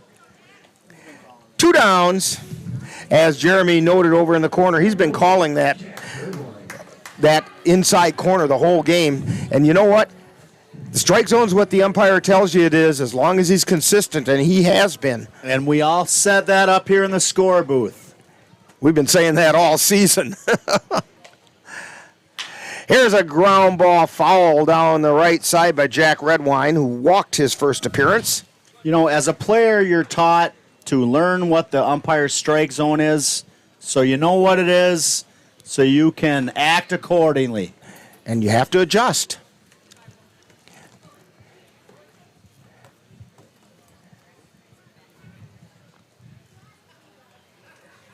Dickinson at the belt, and he delivers. Ground ball over to second, took a high hop, and the second baseman can't handle it, and Redwine is going to be safe at first, and with that high hop, let's see what they give him. I think they're probably going to still give him the air. Nope, they gave him the hit. Not sure, even if he fielded that cleanly, he would have had that runner. Well, I think you might be right. It was such a high hop that he may not have been able to get Redwine. That would have been a bam-bam play, and I'm not sure he would have got him. So O'Brien goes over to third. Redwine's at first. Campbell Kapanke at the plate. Flew out to center field his first time up.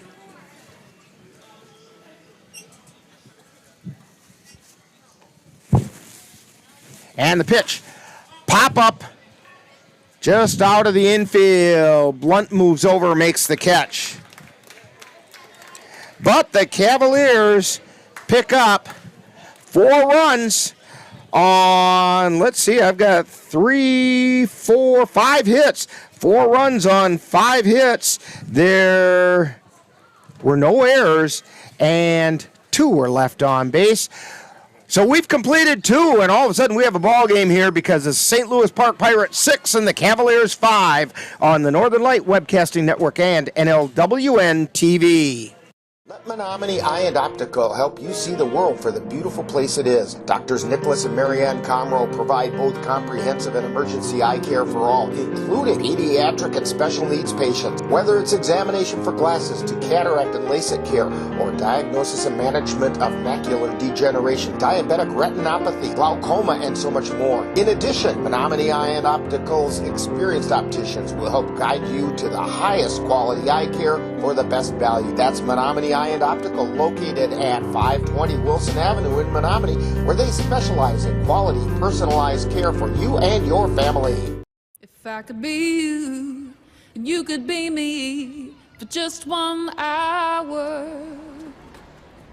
If we could find a way to get inside each other's minds. Walk a mile in my shoes. Walk a mile in my shoes. Well, before you abuse, criticize, and accuse, walk a mile in my shoes. Back here at Carson Park, we head to the 3rd inning. Due up for the St. Louis Park Pirates is Luke Nordine, Jordan Dickerson, and Jake Goldsmith. We were chatting off air. If the Cavalier pitcher can get through this inning, that would be pretty huge. So leading off is Luke Nordine, singled to left his first time up and scored a run.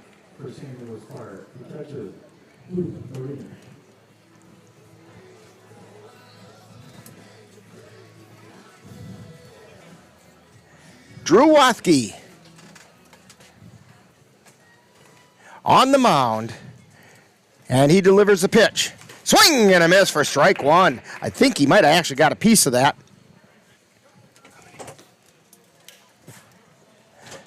But nonetheless, it's a strike. He was swinging for the downs on that one. Well, he was trying to chase the high, and I'm putting air quotes here, heat from Wathke. Here's the pitch. Fly ball out into left field. Kapanke under it, makes the catch. Campbell Kapanke with the catch. One down. Jordan Dickerson, the pitcher, coming up. He doubled the left his last time up. And then his courtesy runner came around and scored. That was a 2 RBI double that he hit, too.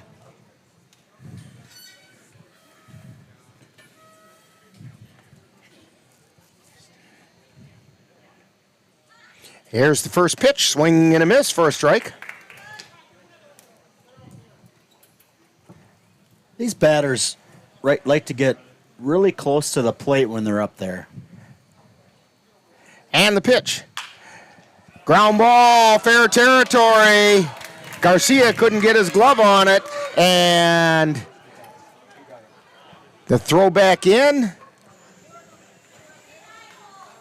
And Dickerson singles to left.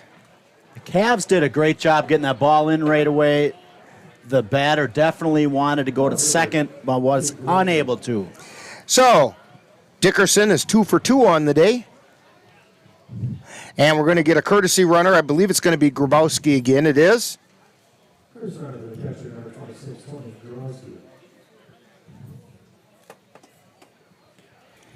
This team has a couple of players that make me sound like an old-time Packer broadcaster because they have a Grabowski and a Horning.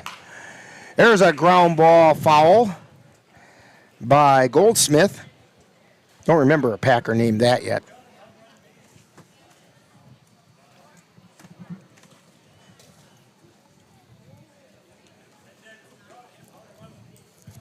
One out. Goldsmith singled his last time up and then was out at second, trying to extend it into a double.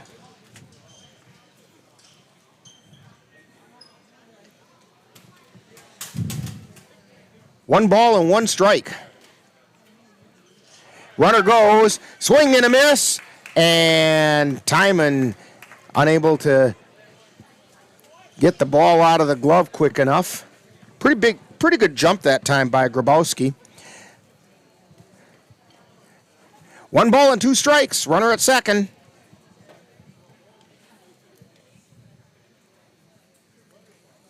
And the pitch. High pop up. Coming under it is O'Brien, and he makes the catch. Runner tags, bluffs the run, but doesn't go. That brings up Hayden Bovey with 2 down.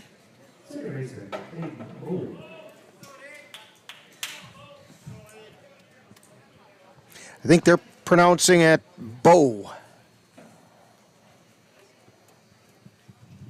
Swing and a miss for a strike. Bow singled his first time up to center field.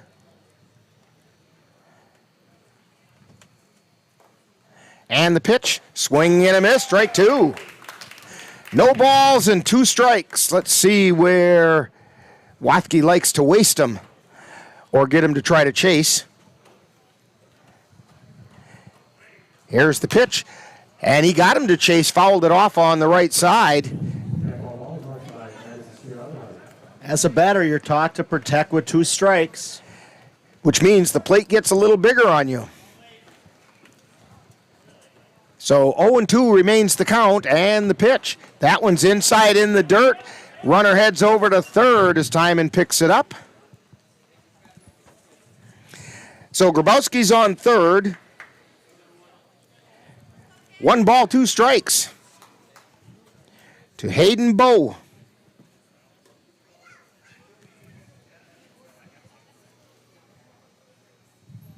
Wathke looking in. Takes a peek over at third and delivers. Foul back into the screen. This is a hitter doing a good job of battling. Just got a piece of that one. 1 ball and 2 strikes.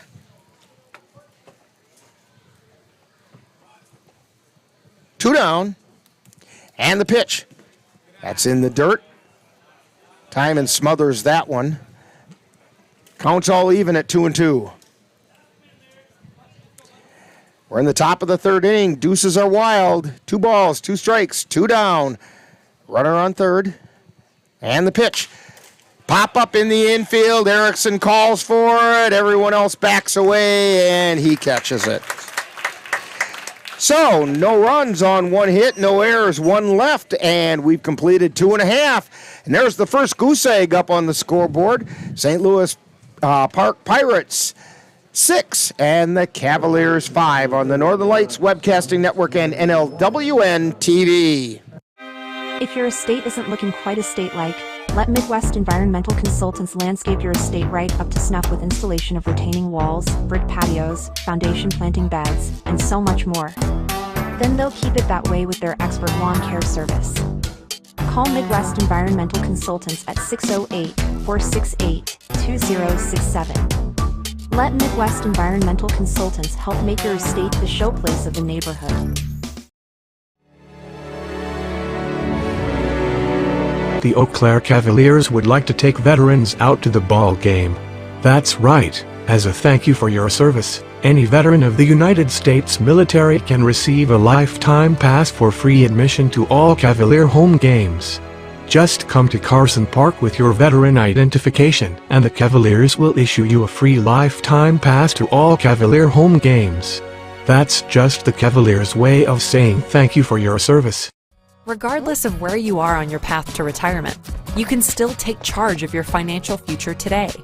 Visit aceyourretirement.org and answer a few questions from Alvo, your friendly digital retirement coach, for free tips, resources, and advice customized for your situation to help you feel confident and prepared for retirement.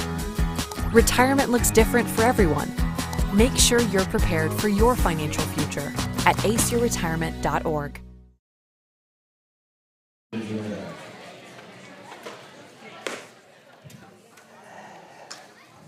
Heading into the bottom of the third inning here at Carson Park. Cavaliers trailing 6-5. Cole Timon steps to the plate. He doubled his first time up, bounced it off the wall, off the Pepsi sign out there. And then his courtesy runner, Jake Fisher, came in and scored. There's the pitch. That's high for a ball.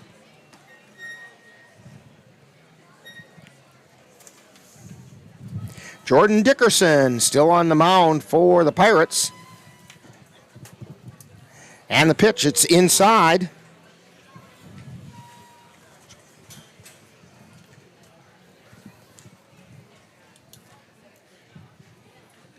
Two balls, no strikes. Here's the pitch. Fly ball out into center field. Moving over is Brzezinski. He's under it and he makes a catch.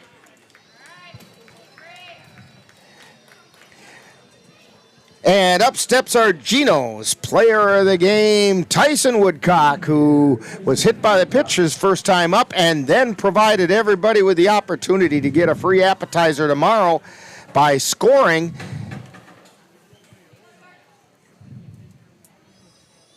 Here's the wind and the pitch. And it's a strike called. So you just mentioned Tyson Woodcock when you go out to Geno's tomorrow and get a free appetizer for your table.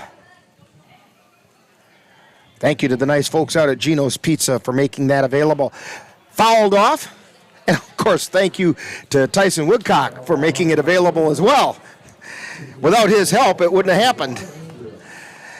No balls, 2 strikes. Woodcock still has a 0.00 batting average. And the pitch. Strike 3 called, and it remains that. Woodcock goes down looking, and it's going to bring up Cody Dayton. Dayton singled to center field and then was thrown out at second base trying to extend it. Here's the pitch. Line shot out into center field for a base hit. Dayton came into the game with a 0.00 batting average, but he is now 2 for 2 with 2 line shot singles to center field. Back to the top of the order with 2 down, Caden Erickson. Dayton on first. And his pitch. Hard hit ground or line drive out into left field, down into the corner. Dayton coming over to third, throw to second, and Erickson slides in safely. That's good. Aggressive base running by the Cavs. Runners at second and third with 2 outs. That's going to bring up Josh Garcia, who had an RBI single his last time up, and then eventually scored.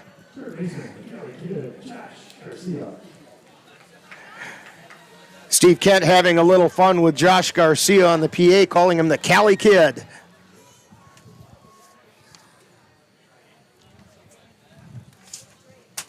And the pitch. Strike called on the outside corner. So we just found out it is pronounced Bovey. And that's the way everybody that I've known whose name is spelled that way. But I heard some people from the St. Louis Park crew calling him Bo.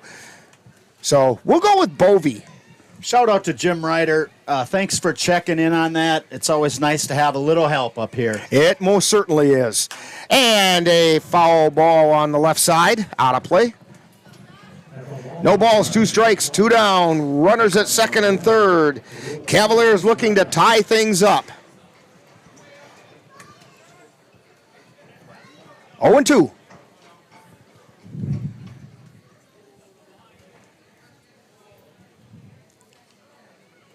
And the pitch, outside. Didn't miss by much. 1 ball, 2 strikes.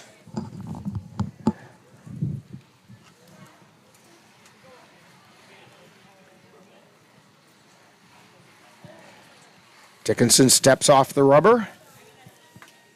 Looks like he might have something in his eye. Sometimes the nets can get a little annoying down there on the infield.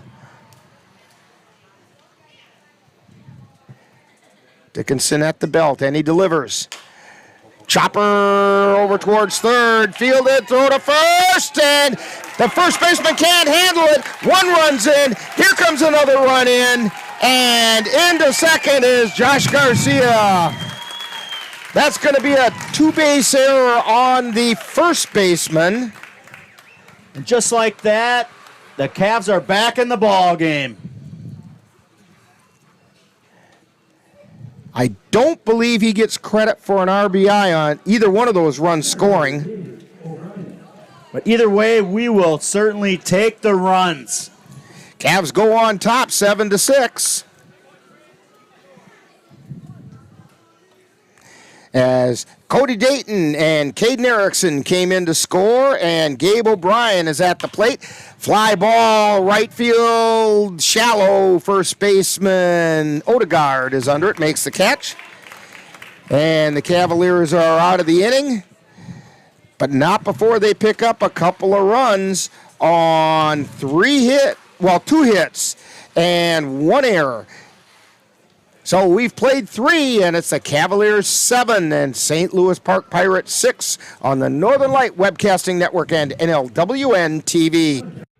Royal Credit Union's low rates and flexible terms on auto loans can help keep your payments low. Get a great rate on your next car or truck purchase, or refinance an existing vehicle with an auto loan from Royal Credit Union. Royal also offers loans for buying or refinancing boats, UTVs, and other vehicles. Royal Credit Union wants to help keep your payments low. Check rates and apply for a Royal Credit Union vehicle loan online at rcu.org/autorate. Subject to credit approval.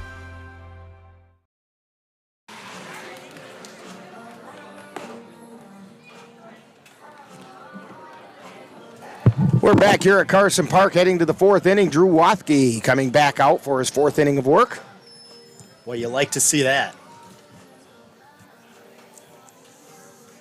You know, he struggled in the first inning, giving up 5 runs, but he's kind of settled down after that.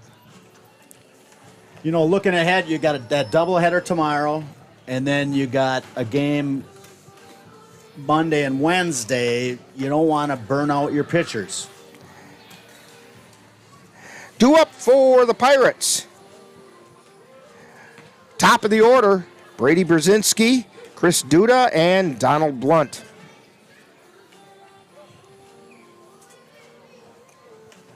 You know, one thing you always worry about as the season goes on is having enough arms in that pitching bullpen.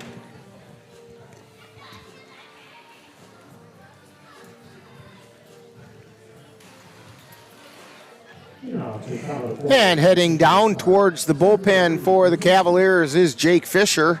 He's going to get warmed up again. Well, maybe not now. I thought he was going to go down there. I thought Costley was going to go down there and warm him up. Here's the first pitch. Just missed outside to Brady Brzezinski. Brzezinski's 0 for 2, flew out to right field and then popped to the shortstop, Erickson. And a high pop-up in the infield. Cooper Kapanke coming in, and he makes the catch. And the pitcher made the right move. He got out of the way. And Cooper called him off.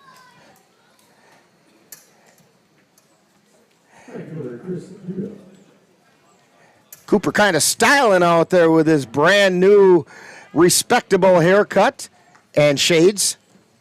I did a double take when I got to the ballpark today. Chris Duda, who is 0 for 1, popped to third his last time up. Was also hit by the pitch. Here's a fly ball into center field. O'Brien moving over, and there's another out. Donald Blunt coming up, who's 1 for 2. Single to left his last time up.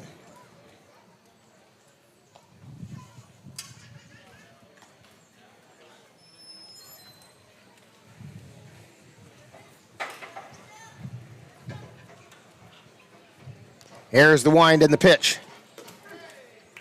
And it's a strike call.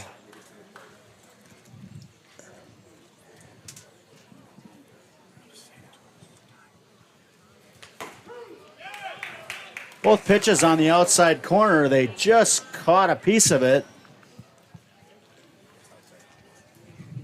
Here's the pitch. That's low. 1 ball, 2 strikes.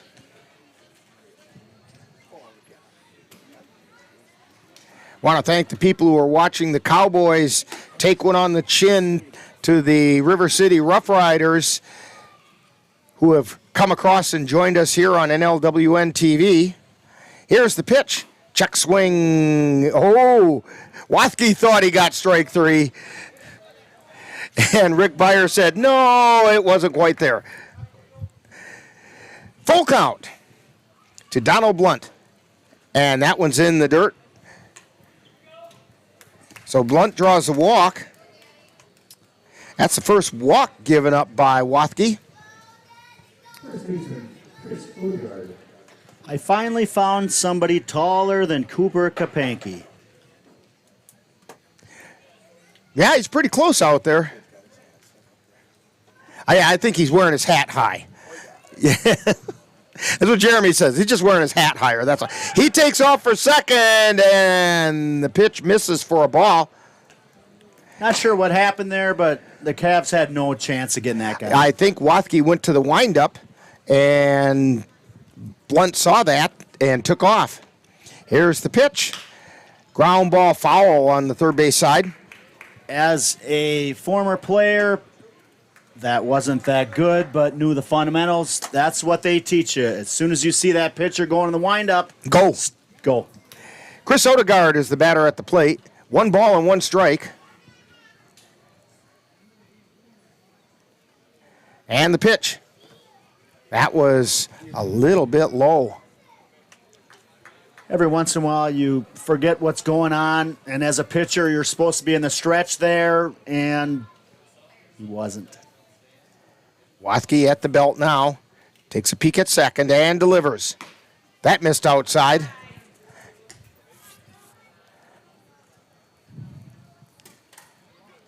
Three balls and 1 strike to Odegaard. Odegaard's 2 for 2 with doubles each time. Here's the pitch. High pop-up in the infield. Cooper Kapanke calls for it and makes the catch. Great communication by the Cavs. Kapanke saw that he had it. He calls ball, and everyone else backed off. Second goose egg in a row for the Pirates. We've played 3.5, and it's the Cavaliers 7, Pirates 6 on the Northern Light Webcasting Network and NLWN-TV. Let NLWN-TV and the Northern Light Webcasting Network take you out to the ballgame.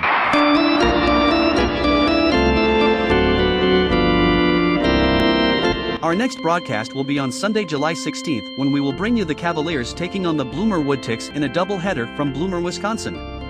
Live coverage on the Northern Light Webcasting Network audio service and on NLWN-TV begins with the In the Dugout show at 12:05 p.m. That's a live Eau Claire Cavalier doubleheader on Sunday, July 16th on the Northern Light Webcasting Network and NLWN-TV. My name is Teresa Barber. I was in the United States Navy and I served overseas in the Middle East and Africa. Early on in my career, I had a commander that taught our suicide prevention training on a Friday afternoon, and the very next day he took his own life. 90% of suicide attempts involving a gun are fatal. You don't know how much somebody can hide what's going on inside their head. Store your guns securely. Help stop suicide.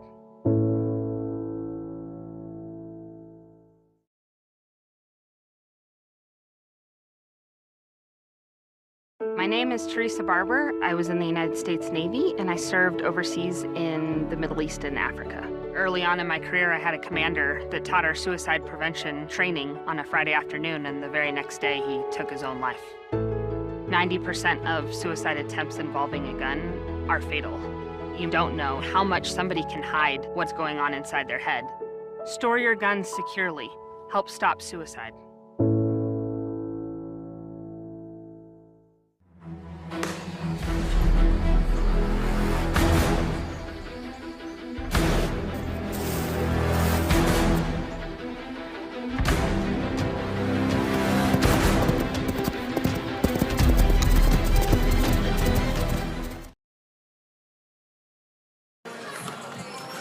New rump on the bump out there for the Pirates, and it's John Rederath. Kapanke at the plate, hits one foul, and Odegaard couldn't quite make the play. So Dickerson went 3 innings, gave up 7 runs. They were all earned on 9 hits, and struck out 2. Cooper Kapanke is the batter. He's 1 for 2. Here's the wind and the pitch. Swung and foul tip back into the glove. Strike 2. Rederath appears to have a little bit more velocity compared and that to the just other. Missed.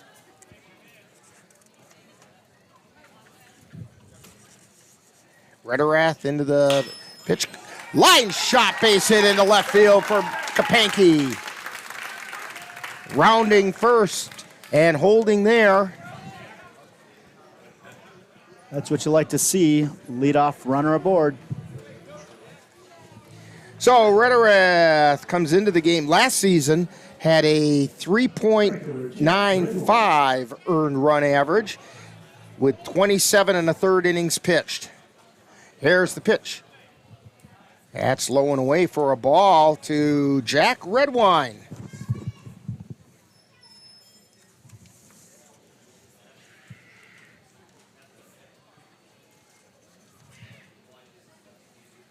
And the pitch. It's high for a ball. 2 balls, no strikes. Redwine is 1 for 1. Got that infield hit to second base his last time up. Here's the pitch. Fouled off the left side. Another chance for another 25 cents. Well, they get here for the Cavs, they get a token that they can, and it's equal to $1 at the concession stand, or not the concession stand, but at the souvenir stand. High fly ball out into center field, and Brzezinski gets under it and makes the catch. So if you're a kid and you're a ball shagger, it's a better deal here at Carson Park. The little kid down in the, I think it's this guy that's being the bat boy today. He's got a stack of them, and he's just waiting to go shopping down there in the souvenir stand. I was talking to his grandpa on Wednesday when we were over in Altoona. Throw down to first, and Kapanke gets back. Campbell Kapanke's at the plate. 0-1 is the count. Swing and a miss. 0-2. One down. And the pitch. Fouled off on the right side.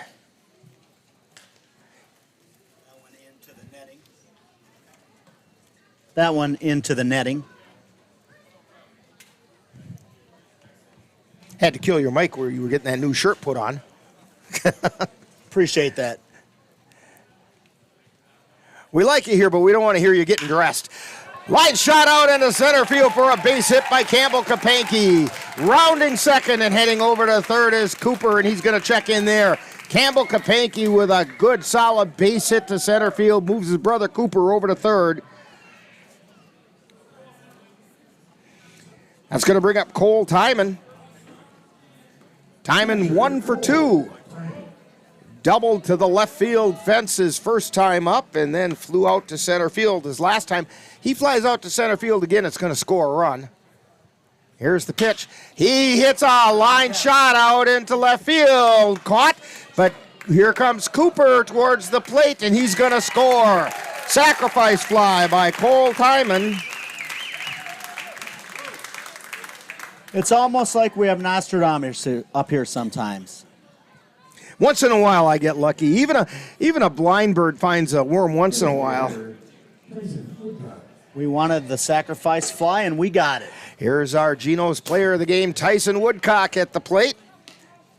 Again, mention Tyson Woodcock. When you go out to Geno's tomorrow, get a free appetizer for your table. He fouls one off on the left side. That one found the bleachers. Just missed the netting. 1 ball and 1 strike. You know what, Ben? That's going to keep those fans awake down there. It's going to keep the players awake down there, too. Pitch on the inside corner for strike 2. 1 ball, 2 strikes. And that's fine to keep them awake as long as it doesn't knock over their beers down there.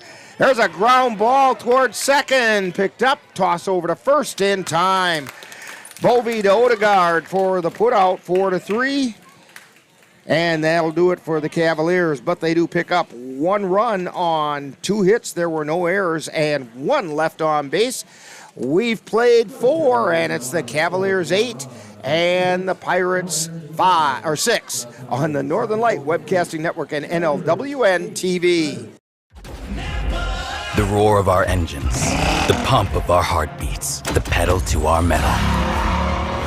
The sparks that ignite us, the pistons that push us, the passions that drive us, on the roads that unite us. Napa has America's largest network of parts and care, here to be the fuel that keeps you firing on all cylinders. Visit either of Eau Claire's 2 locally owned Napa Auto Parts stores on Highway 93 or North Claremont Avenue.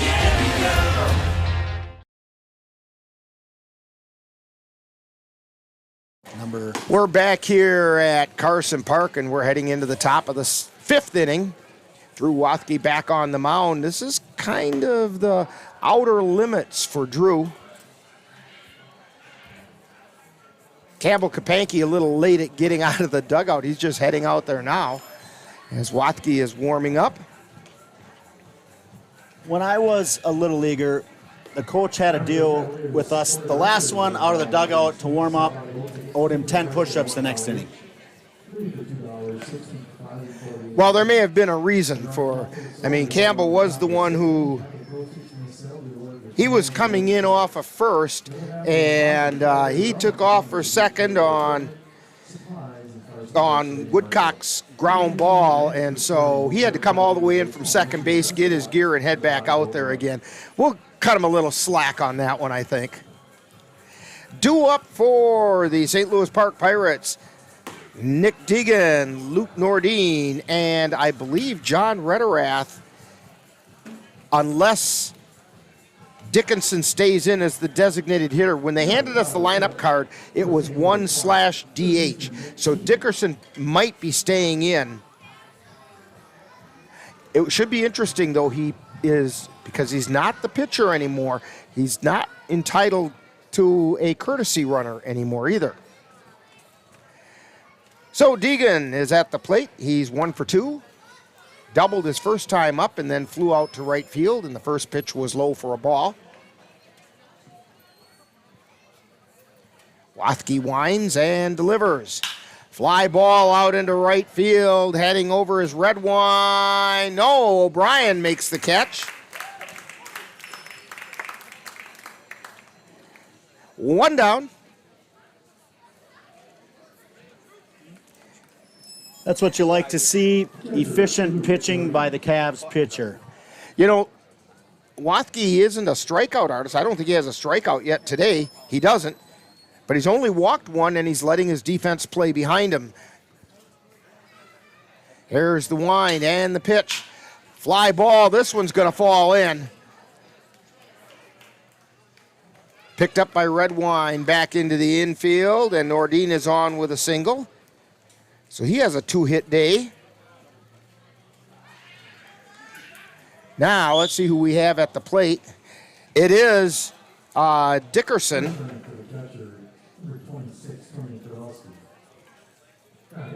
And we do have a courtesy runner. We'll have to catch his number if we can.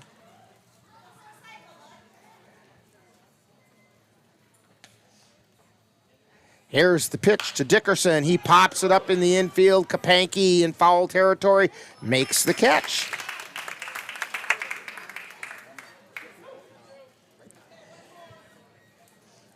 So we have a runner on first, and Jake Goldsmith comes to the plate.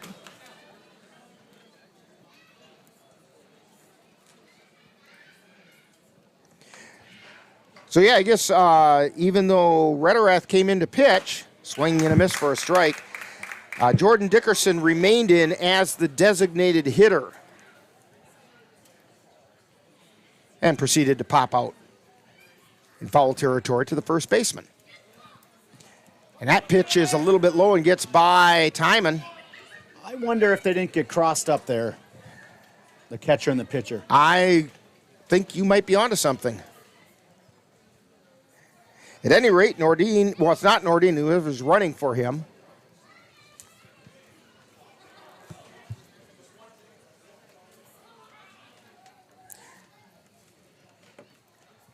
Swing and a miss. 1 ball, 2 strikes. Number 26 is who's out there, and it's Grabowski. Is the courtesy runner. Same courtesy runner we've had. Fly ball out into left field. Kapanke can't get to it, rounding third, and coming in to score is Grabowski. And checking in at second base with a solid double is Jake Goldsmith.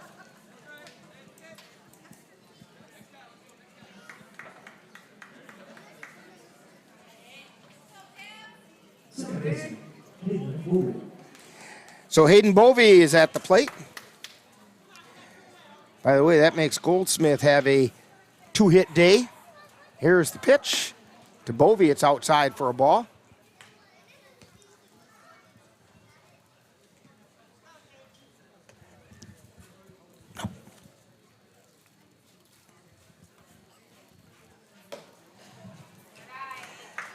And that missed for a ball. 2 balls, no strikes.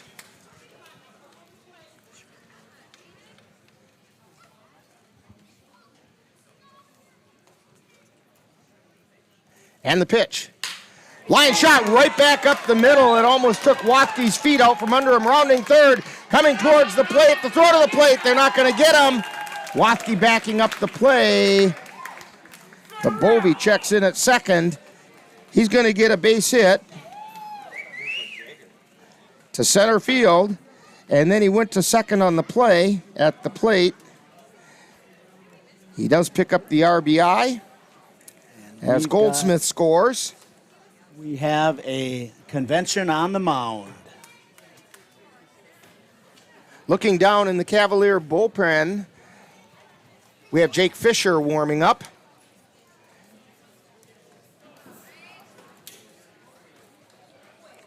Ryan Bemnister is going to leave Wathke in there as we're now tied at 8 in the 5th inning. Runner on second. Top of the order, Brady Brzezinski coming up. Brzezinski is 0 for 3. You know, if nothing else, it's kind of nice to see former Cavaliers held at bay when they're not with the Cavaliers. That pitch is high for a ball. I couldn't agree more with that statement.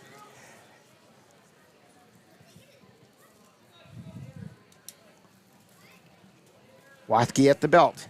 And the pitch. Line shot out into left field for a base hit. Runner checks in at third. Bovey does. Or not, it's not Bovey. Yes, it is. Bovey checks in at third as Brzezinski singles to left. You know, those uniforms are beautiful, but it's hard at times to see the number. So, Chris Duda. Chris Duda.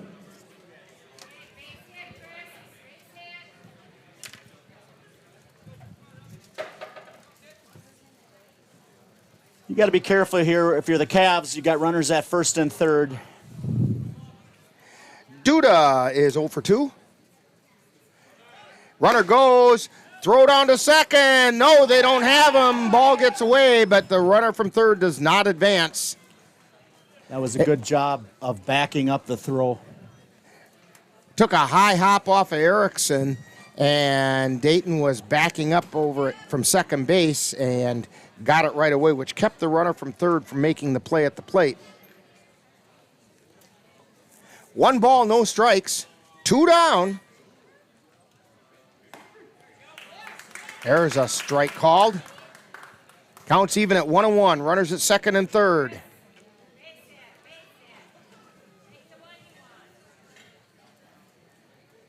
Here's the pitch.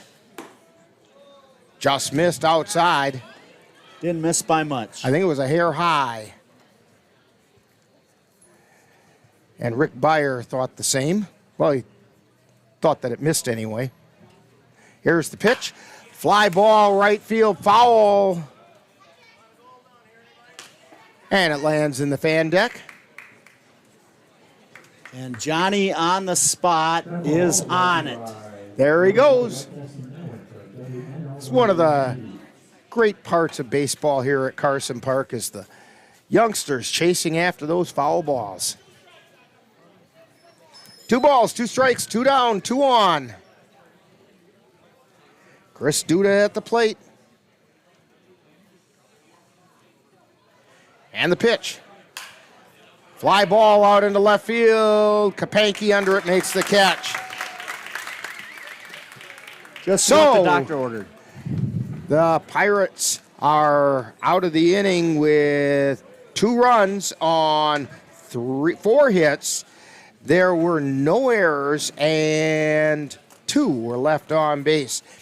We've completed 4.5, and we are tied at 8 on the Northern Light Webcasting Network and NLWN-TV. Mom's Restaurant and Pub in Colfax has just what you need when you have that craving for a home-cooked meal the way Mom used to make it. Mom's is open from 7 a.m. to 3 p.m. daily and until 9 on Fridays with a complete breakfast menu.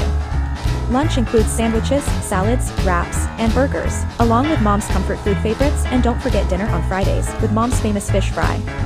The coffee always hot, the breakfast always delicious, and lunch puts a smile on your face. 225 Bremer Avenue, Colfax. Call 715-962-4617. That's Mom's Restaurant and Pub in Colfax. Back here at Carson Park.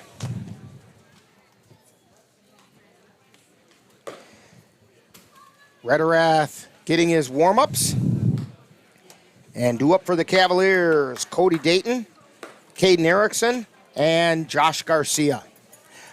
We're all tied 8-8. I kind of have a sneaking suspicion that Drew Wathke's day might be done on the mound. I just have this sneaking hunch. I think the Cavs are happy they got 5 innings out of him.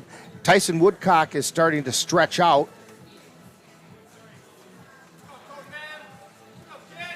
Leading off the line, the Eau Claire Cavaliers, second baseman, Cody Dayton. So Cody Dayton is 2 for 2.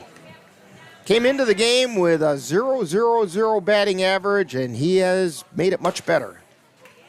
First pitch is a called strike.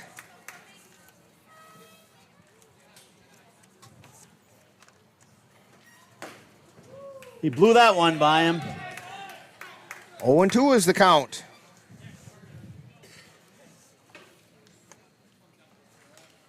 Swing and strike 3, and it got away from the catcher. Dayton beats it out. That's going to be in the book, that goes as a strikeout with an error on the catcher. A Nice KE2. So the pitcher is still going to get credit for a strikeout, but it doesn't count as an out on the board. By the way, foul back. That means that Dayton now has a .333 batting average. And a strike called. Caden Erickson is at the plate. Erickson is 2 for 2. Scored a couple times. Here's the pitch. Fouled off. On the right side. Off the top of the bleachers.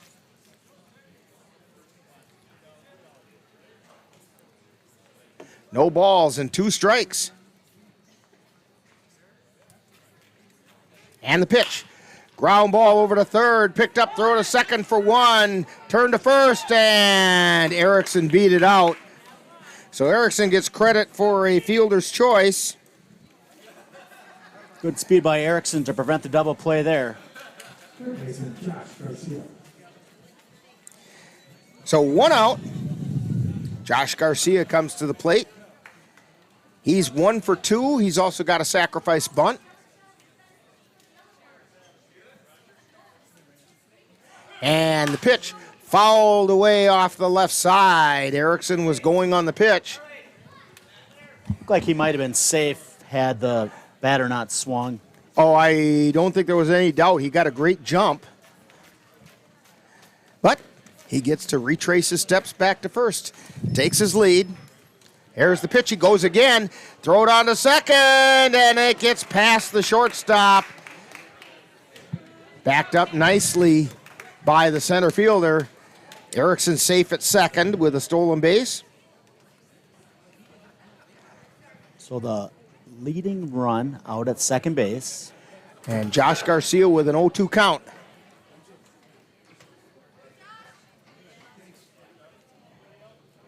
Here's the pitch. Fouled off on the left side. I think he wanted that one back. 1 out. Here's the pitch. Fouled again off the left side. Garcia hanging tough up there. And the count still holds at 0-2.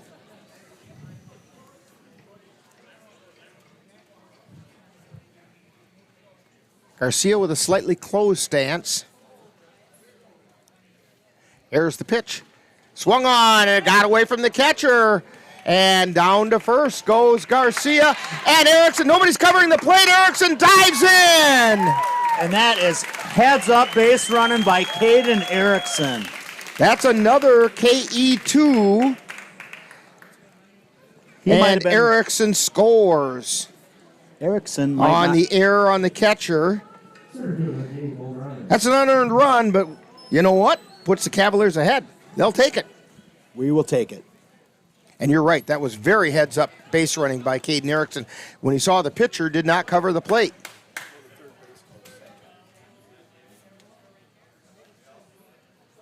Yeah, I don't know if it was Caden Erickson or Ryan Bemnister who saw it, but whoever saw it noticed the pitcher didn't cover the plate. That's why as a pitcher, you've got to cover that plate. Foul back, coming right towards us, but it's off the net.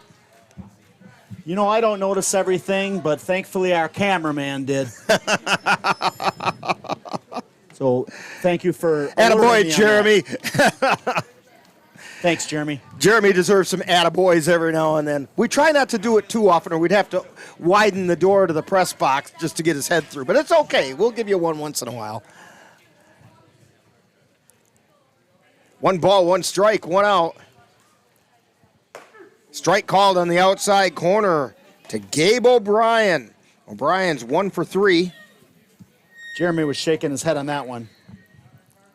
And the pitch. That's outside for a ball. Rederath coming with a little bit of heat that time. Cavs on top, 9-8. We're in the bottom of the 5th. Here's the pitch. Swung on and missed.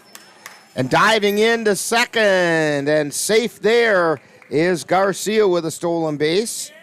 You know, the throw came in on the left side of the base. Had that thrown been on the right side of the base, that would have been a close play. First baseman, Cooper Kapanke. Cooper Kapanke at the plate. He's 2 for 3.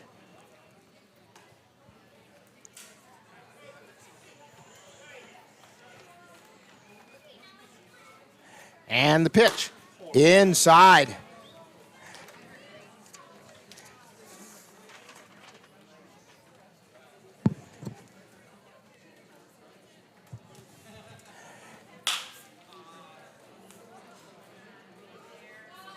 Kapanke fouls it away.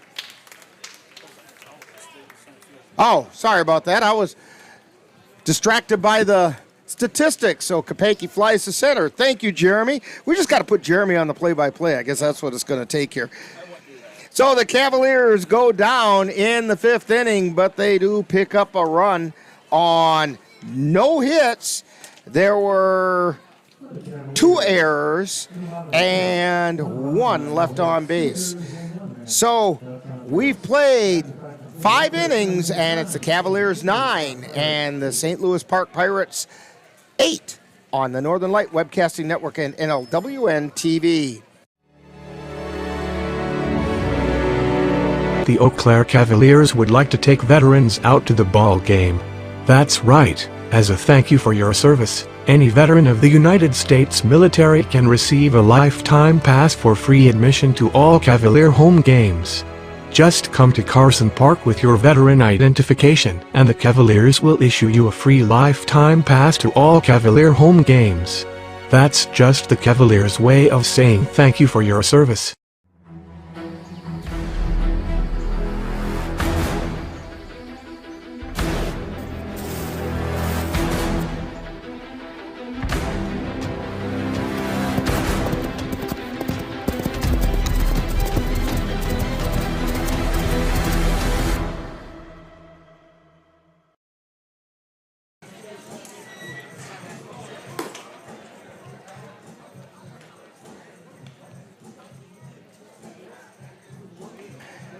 New pitcher on the mound for the Cavaliers, Jake Fisher.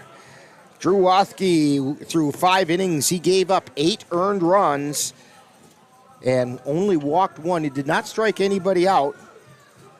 I have the stats on Jake Fisher. So Jake has a 2.61 ERA, 10.1 innings pitched. That means 10 1/3 innings. On those statistic sheets, they can't handle fractions, but so they make it 0.1 or 0.2. So we're going to make that 10 1/3 innings pitched. That's exactly right. 7 hits, has given up 7 runs, 3 earned runs, 7 base on balls, 5 strikeouts. Okay. Oh, there it is. I was looking at it. For some reason, I could not find him, but there it was. Donald Blunt at the plate. And the first pitch is called strike from Jake Fisher. He's shown moments of brilliance on the mound, Fisher has. And then some that weren't quite so brilliant. That one caught the outside corner for strike 2. I'll say one thing today. This umpire is definitely giving the outside corner. On both sides. On both sides. On both sides of the plate, yeah. That one's a little too far outside, though. It looked like Fisher kind of lost his balance on that delivery. 1 ball, 2 strikes. Donald Blunt. 1 for 2. Hits a hard liner to Garcia over at third, and he let it go right under his glove. That's going to be an error on Garcia. And Garcia knew it right away. He was shaking his head. And he did the cardinal sin of an infielder, and that is he didn't stay down on it. Ball went right under his glove. Back in the days when I used to coach youngsters, I told them, if you're playing in the infield, the part of your glove that should be the most worn out is the back of your fingers, because it should be rubbing on the sand. That pitch just missed outside. Chris Odegaard at the plate, 2 for 3, doubled twice, scored once. Blunt at first. Throw down to first, and Blunt is back. The pitch was a called strike. 1 ball and 1 strike.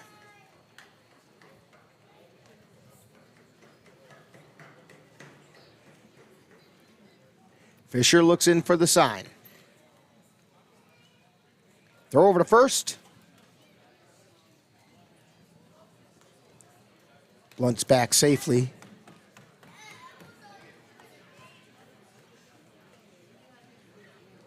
And the pitch.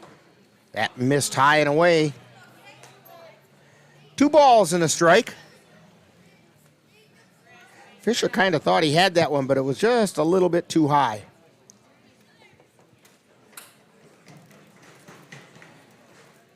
And the 2-1 pitch. That's outside for ball 3.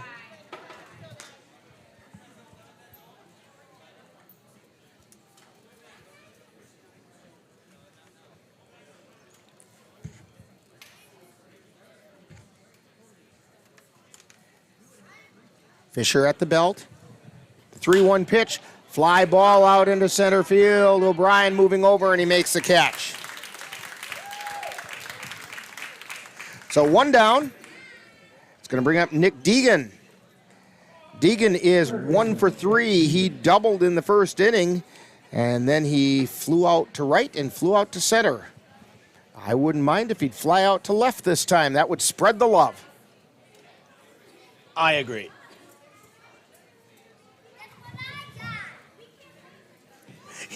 Jeremy goes, I'm good with him flying out anywhere. And the pitch. Ground ball over to second base. Throw to second for 1. They got the lead runner. So Deegan grounds into a fielder's choice. 4-6. And Odegaard is out at second. That's a heads-up play there by the second baseman.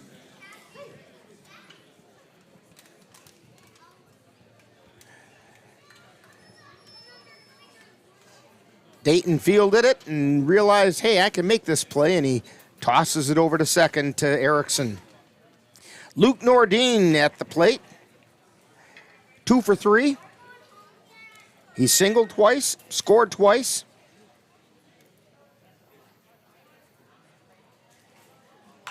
And it's fouled back into the screen. Actually, technically, he hasn't scored twice.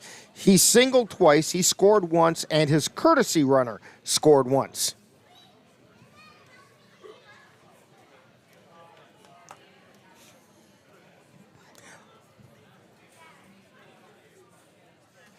Pat him. And the pitch. Outside. As Bob Euchre would say, just a bit outside. You know, I just watched that movie again last night.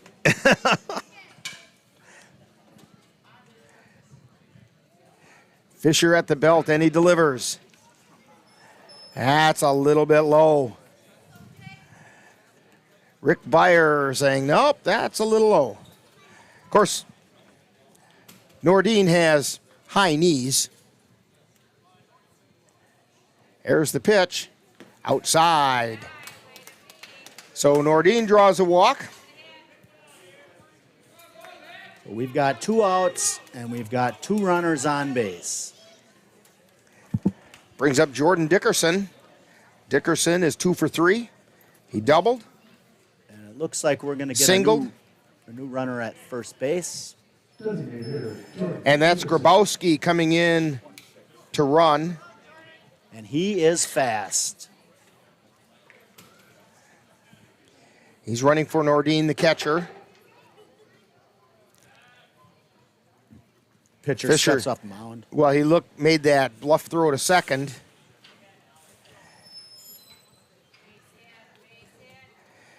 As Deegan is over there on second. And the pitch is outside.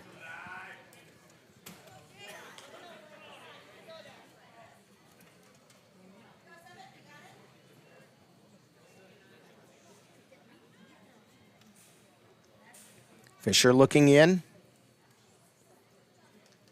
And the pitch. And that was inside. I thought it got him. I thought I heard it get him, but evidently not. 2 balls, no strikes to Dickerson. Cavs up by a run. 2 down. Here's the pitch. High pop-up. Redwine coming in. He's got to come hard, and he makes the catch. A diving catch by Jack Redwine. And don't forget the somersault. He did a somersault out there. Yes, he did, and that got the Cavaliers out of the inning with no runs, no hits. There was 1 error, and 2 were left on base. So we've played 5.5, and it's the Cavaliers 9 and the Pirates 8 on the Northern Light Webcasting Network and NLWN-TV. Ready for a better way to bank? Switch to Royal Credit Union. Royal Credit Union is a financial co-op, not a corporation, so we return earnings to our members. That means you get low or no fees for account services and better rates on deposits and loans. You'll also have all the digital tools you need at your fingertips, so managing your account is easy. Royal is ready to help you discover the credit union difference. Switch to Royal Credit Union today at rcu.org/difference. Insured by NCUA. Jason, let's go see your room.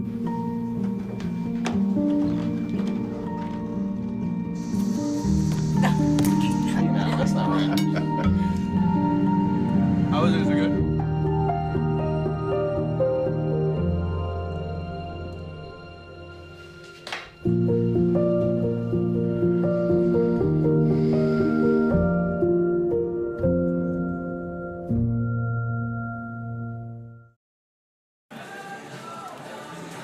Back here at Carson Park,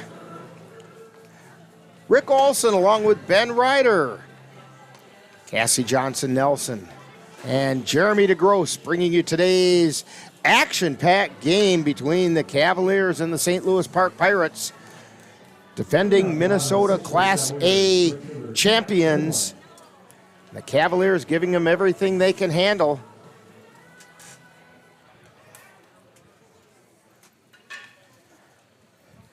And the pitch missed to Jack Redwine. Redwine is 1 for 2. Fly ball out into center field. Brzezinski over and makes the catch. And they had him played perfectly. So if we look at the total so far, St. Louis Park has 8 runs, 13 hits, and 4 errors. Your Eau Claire Cavaliers have 9 hits. 9 runs. 9 runs, 11 hits, and 1 error. And we do have some action going on down in the Cavalier bullpen. Swing and a miss by Campbell Kapanke. Looks like Woodcock warming up.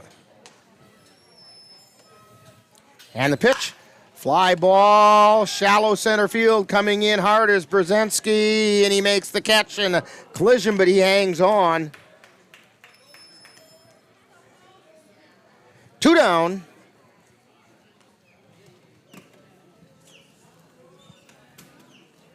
And this is one guy at bat that will not get cheated with his at bat. I can tell you that. Cole Timon. And that was high for a ball. Timon is 1 for 2 with a double. Here's the pitch. That's in the dirt for a ball. 2 balls and no strikes to Cole Timon.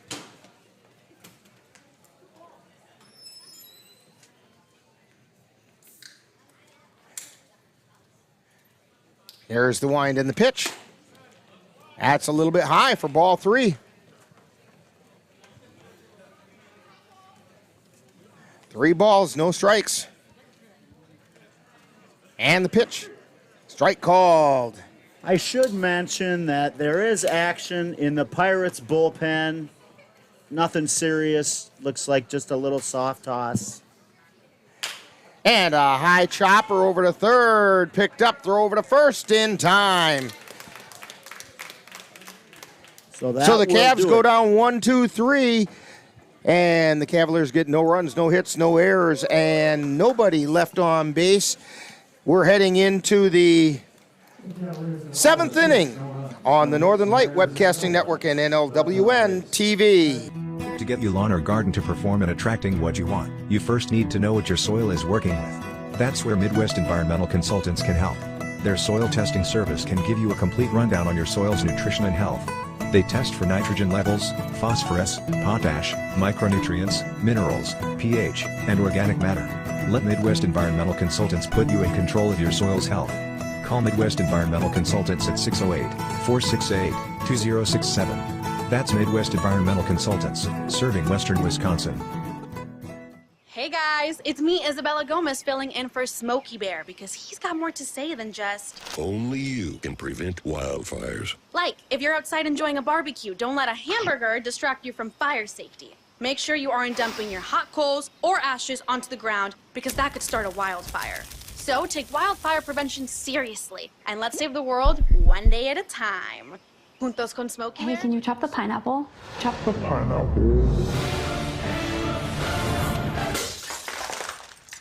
Nope. I'm high. How about I wash off the grapes? Yes. Okay. You're already making good decisions when you're high. I want tacos. Will you drive? I'm a little toasty.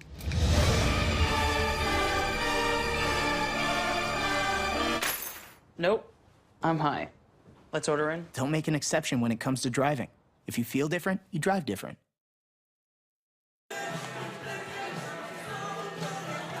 Back here at Carson Park, we head into the 7th inning with the Cavaliers on top, 9-8. The Cavs have some action down in the bullpen. You wonder how far this pitcher can go for the Cavs. Jake Fisher still on the mound. I'm hoping we get at least one more inning out of him. Tyson Woodcock is warming up down in the bullpen for the Cavs.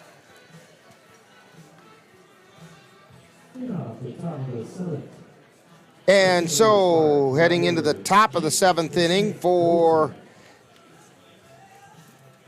the Pirates is Jake Goldsmith.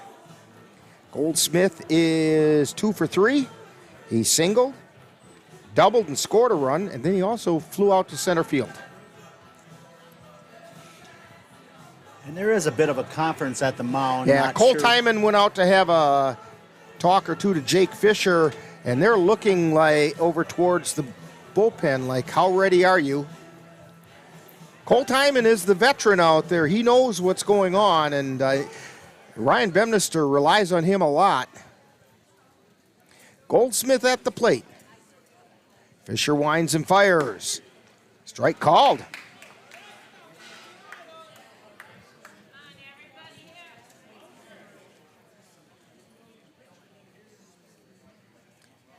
Fisher looks in, winds and delivers. Swing and a miss, strike 2. He got Goldsmith to chase the high heat that time. And this isn't Goldsmith at the plate. They've put in a new player, and I don't have him on that list. That one's fouled back. Off.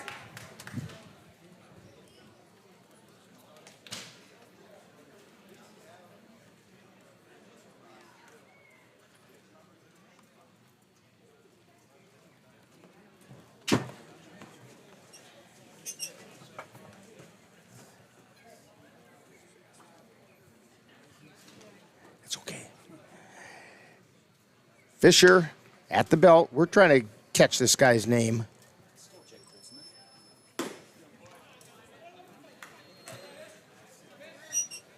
Well, evidently Goldsmith's wearing number 18 and not number 8.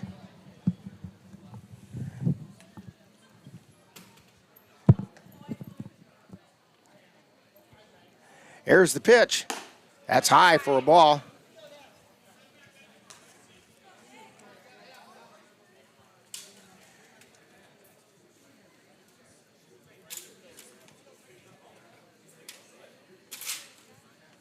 Two balls and 2 strikes to Goldsmith.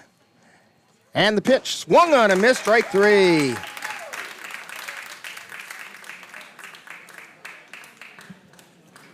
And that brings out the coach for the Cavaliers to the mound.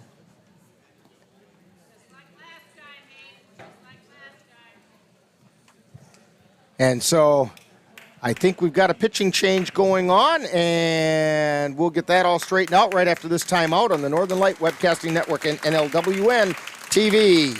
Prediabetes.org.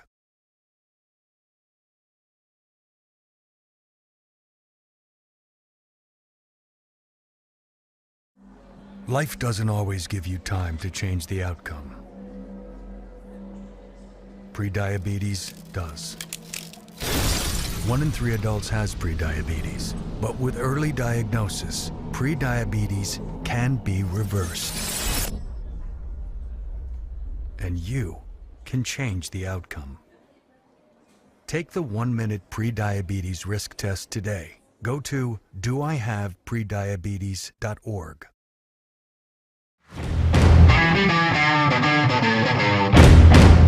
Let NLWN-2 and the Northern Light Webcasting Network bring you some tough semi-pro gridiron action. Our next broadcast will be on Saturday, July 22nd, when we will bring you the Eau Claire Cavaliers taking on the Madison Mad Dogs from Verona, Wisconsin. Live coverage on the Northern Light Webcasting Network audio service and on NLWN-2 begins with Cowboy kickoff at 2:40 p.m. That's live Eau Claire Cowboy football on Saturday, July 22nd on the Northern Light Webcasting Network and NLWN-2. If I could be you, and you could be me for just 1 hour. If we could find a way to get inside each other's minds. Walk a mile in my shoes. Walk a mile in my shoes. Well, before you abuse, criticize, and accuse. Walk a mile in my shoes. New pitcher for the Cavaliers, Tyson Woodcock. Jake Fisher went an inning and a third, gave up no runs, no hits, and struck out 1. Tyson Woodcock coming in with 11.22 ERA, 0 wins, 2 losses, 21 2/3 innings, 28 hits, 30 runs, 27 earned runs, 14 base on balls, and 16 strikeouts. So the hitter is Hayden Bovey, and the first pitch was a ball. Here's the pitch. Line shot to left field. Foul. And the pitcher warming up in the bullpen caught it. He saw it the whole way off the bat. Yeah, I give Andrew Milner a little credit for that one. So we got 1s on the board. Pitch is outside. 2 balls and a strike.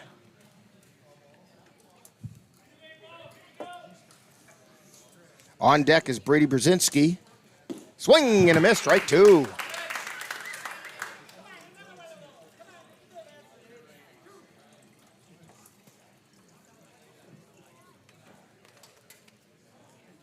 Here's the pitch. Swing and a miss, strike 3. Boy, you like to see that out of the Cavs pitcher. Welcome to the game, Mr. Woodcock. Tyson Woodcock, known for bringing some heat.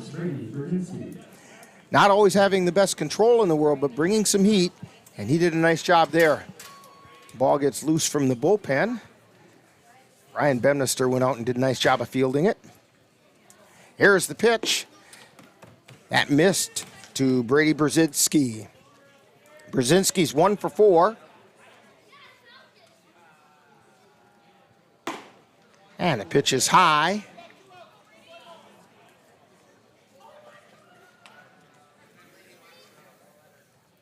Woodcock winds and delivers.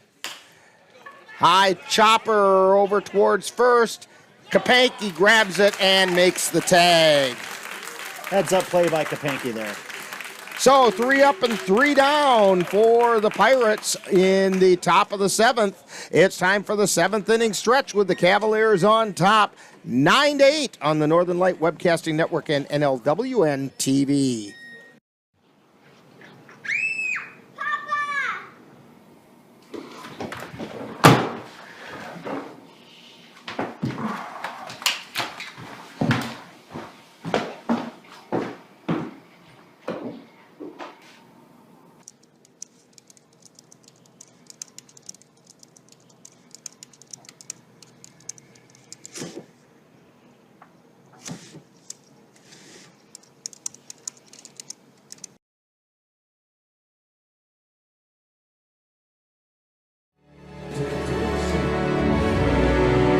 The Eau Claire Cavaliers would like to take veterans out to the ball game.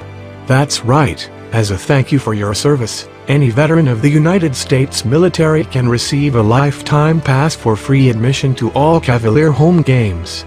Just come to Carson Park with your veteran identification, and the Cavaliers will issue you a free lifetime pass to all Cavalier home games. That's just the Cavaliers' way of saying thank you for your service.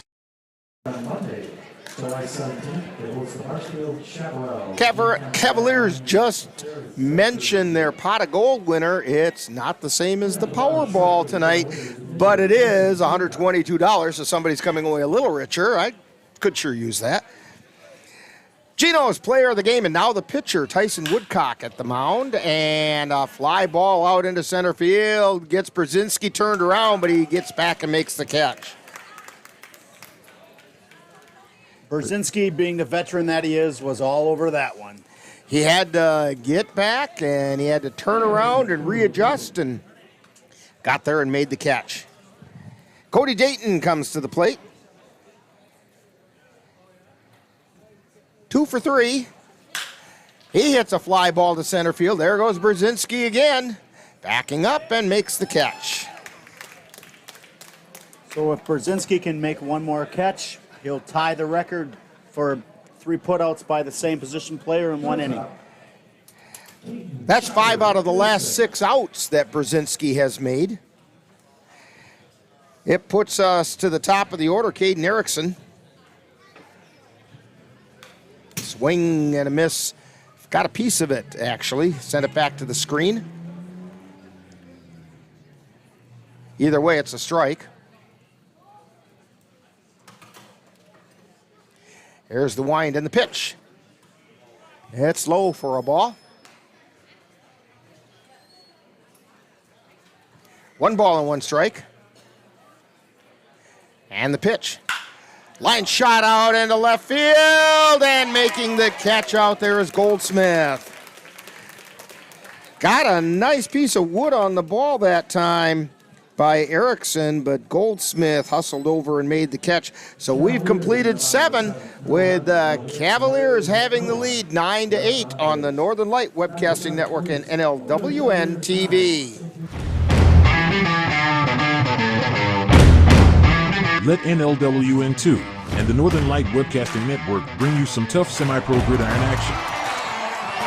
Our next broadcast will be on Saturday, July 22nd, when we will bring you the Eau Claire Cavaliers taking on the Madison Mad Dogs from Verona, Wisconsin. Live coverage on the Northern Light Webcasting Network audio service and on NLWN-2 begins with Cowboy Kickoff at 2:40 p.m. That's live Eau Claire Cowboy football on Saturday, July 22nd on the Northern Light Webcasting Network and NLWN-2.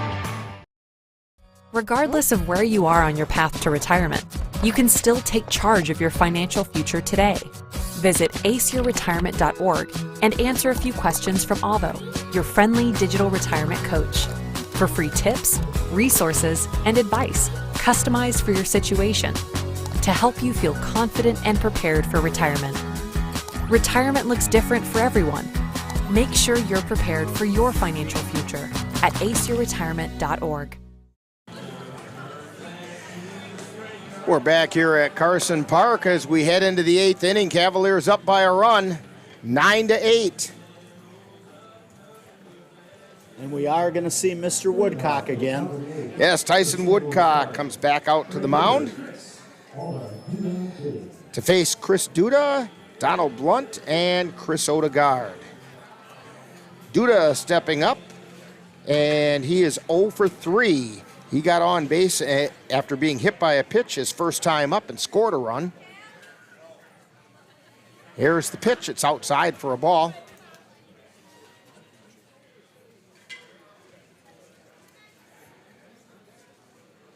Woodcock winds and delivers. Check swing, strike called. I'm not sure if Byers said that he went on that or if he called it a strike over the plate. Either way, it's a strike. And a ground ball to Kapanke at first. He's going to take it himself for the out. How nice is it to have Cooper Kapanke anchor first base? It is a sense of security, isn't it? Yes. And you know what? He's a nice guy, too. He's always got a smile on his face. The very first Cavalier I ever met was Cooper Kapanke. Donald Blunt comes to the plate. Blunt is 1 for 3, and he hits a ground ball. Garcia throws it over to Kapanke, and he scoops it out for the out. Case in point right there. Garcia's throw was a little bit low. One hopped Kapanke, but Kapanke made the catch. I mean, it's like you got a Hoover vacuum cleaner over there. He ain't missing. That's going to bring up Chris Odegaard. He's 2 for 4. Both of those hits were doubles, and he scored a run.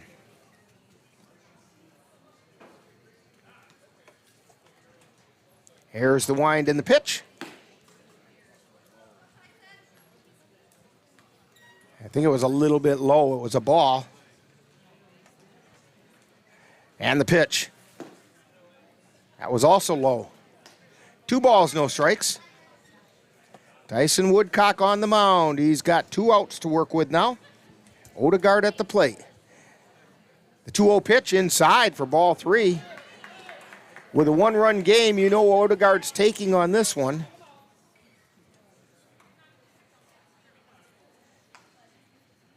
Here's the pitch. Inside, ball 4. That could be a case of not giving him anything to hit. Yeah, sometimes as a pitcher, you just don't want them to hit the ball. And you pitch around them. Throw stuff that's close enough that if they chase it, it's not going to do you any harm. And with 2 outs, that wasn't a bad idea. So Nick Deegan at the plate. Deegan is 1 for 4. Last time up, he grounded into a fielder's choice. First pitch is high and away for a ball. This is sometimes the problem you have after that is finding the strike zone again after you do that. Woodcock at the belt, and he delivers. Strike called on the inside corner. That one was right down Water Street.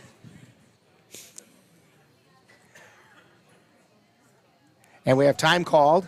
Ball got away from the Pirates bullpen that time as they have a little action going on.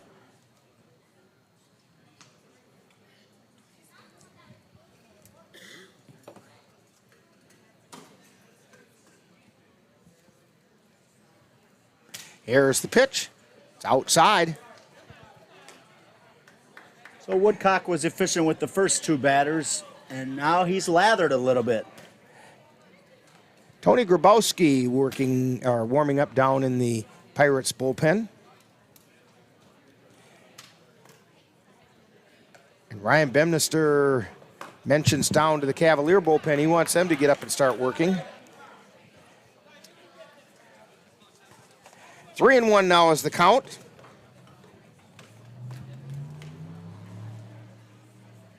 Tyson Woodcock on the mound.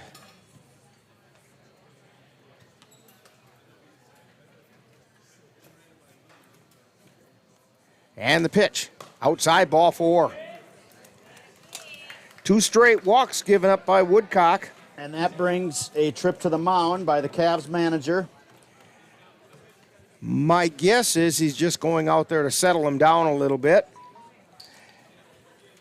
Yeah, you want to make sure everybody knows where they're going with the ball if they get it. Remind everybody there's 2 outs. And like Rick alluded to earlier, just calm the pitcher down. And that was a quick mound visit. So my guess is that is exactly what he was doing, calming everybody down.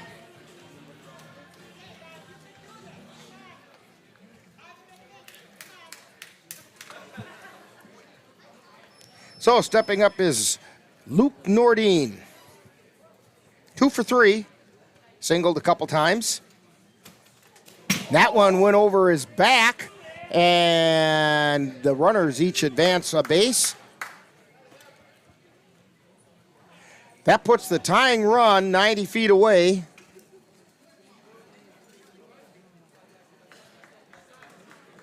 And we have a ball getting away from the Cavalier bullpen. We've had a few of those today.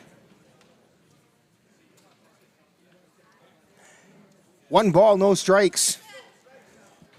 Woodcock looking into Nordine. Here's the pitch. Ground ball over to short. Erickson with it. Throw over to first. And Kopenke digs it out. And we're out of the inning. And the crowd really liked that, as it's no runs, no hits, no errors. 2 were left on base. We've completed 7.5, and it's still the Cavaliers 9 and the Pirates 8 on the Northern Light Webcasting Network and NLWN-TV. When you look at the number of disasters in the U.S., chances are every area will deal with some kind of emergency in the next decade. And between school, sports, and social lives, chances are you won't be with your kids when it happens. Will they know what to do? Ready.gov/kids has the educational tools and information to make the conversation easy. When the time comes, chances are they'll feel prepared, not scared. So talk with your family today. My name is Teresa Barber. I was in the United States Navy, and I served overseas in the Middle East and Africa. Early on in my career, I had a commander that taught our suicide prevention training on a Friday afternoon, and the very next day, he took his own life. 90% of suicide attempts involving a gun are fatal. You don't know how much somebody can hide what's going on inside their head. Store your guns securely. Help stop suicide.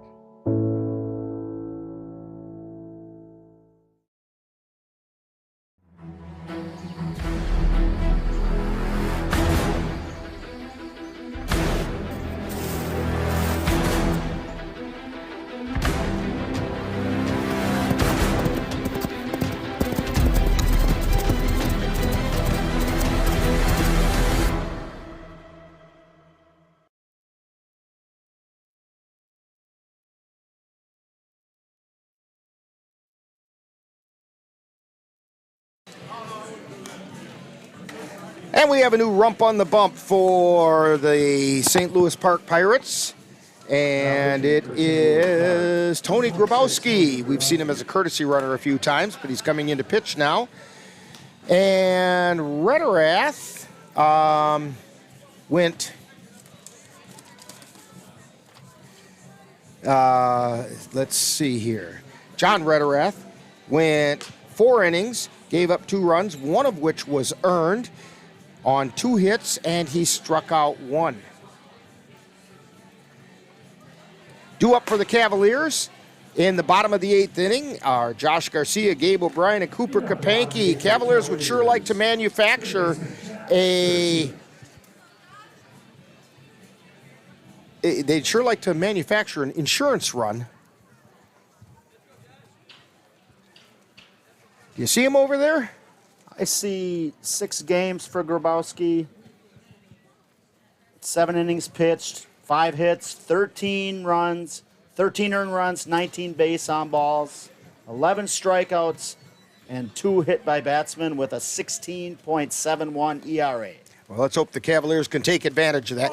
And there's another hit by pitch as Josh Garcia heads over to first.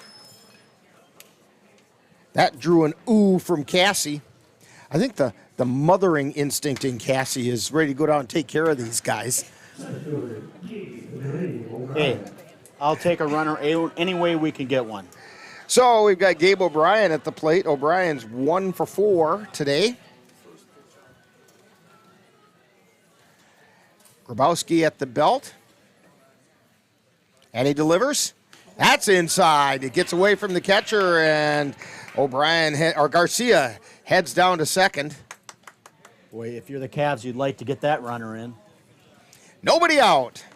This would be, although it's Gabe O'Brien, you don't want to take the bat out of his hand, but this would be a good bunting situation right now. Here's the pitch. Check swing, ball outside. 2 balls, no strikes.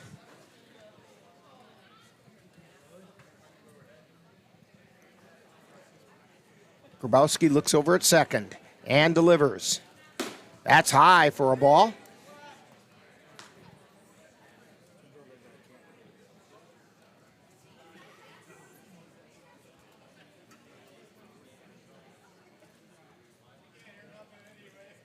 And the pitch. That's a strike called. O'Brien was taking all the way, because that did paint the center strike down Water Street.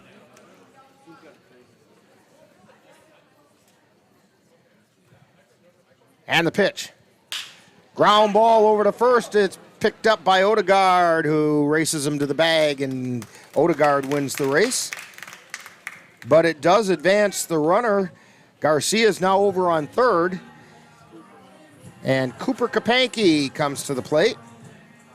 First baseman, everybody rise on. Cooper Kapanke. You'd like to see something deep here that could get that runner in. Fly ball to the outfield. He's singled to left twice. Struck out looking. And flew out to center field.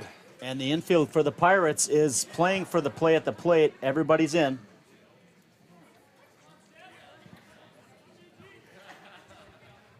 Here's the pitch. Outside for a ball.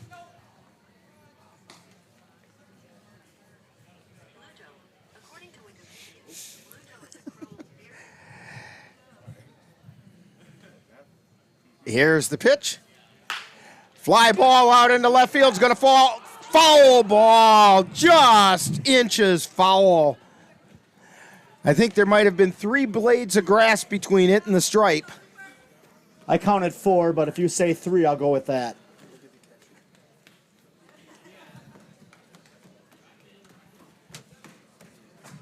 So 2 balls and 1 strike to Cooper Kapanke. Here's Grabowski's pitch. Strike called. It swept across the outside corner.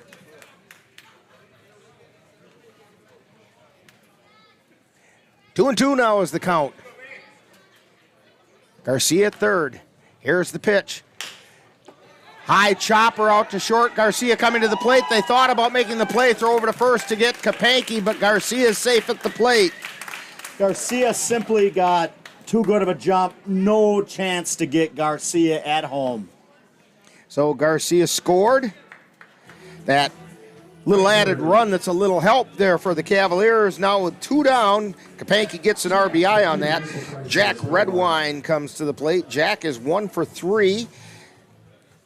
Beat out an infield hit and then flew out twice to center field. And the first pitch is a called strike on the outside corner.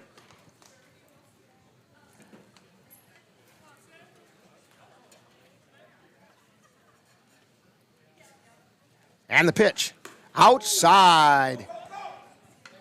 Got all the way. That was so far outside, it got all the way back to the screen.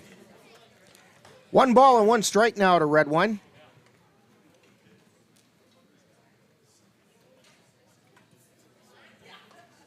Here's the wind and the pitch. Inside. Ball 2. He's pushed several Cavalier batters now back off the plate a little bit, and every one of them has stepped right back into the same spot. Here's the pitch. Inside, ball 3. 3-1 is the count.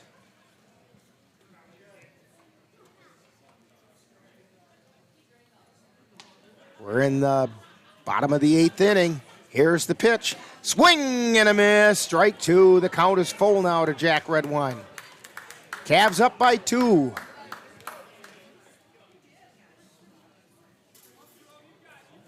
Redwine steps back in. Grabowski at the belt. And the payoff pitch. Inside, and Redwine heads down to first.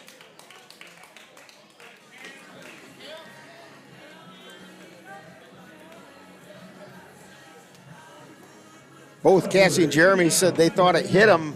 Either way, it was either ball 4 or hit by pitch. So Campbell Kapanke coming to the plate. He's 1 for 4.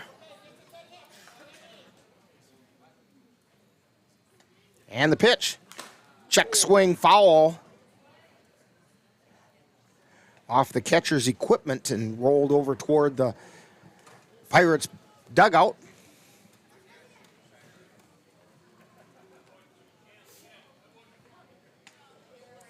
No balls and 1 strike to Campbell Kapanke. And the pitch. Fouled away out of play.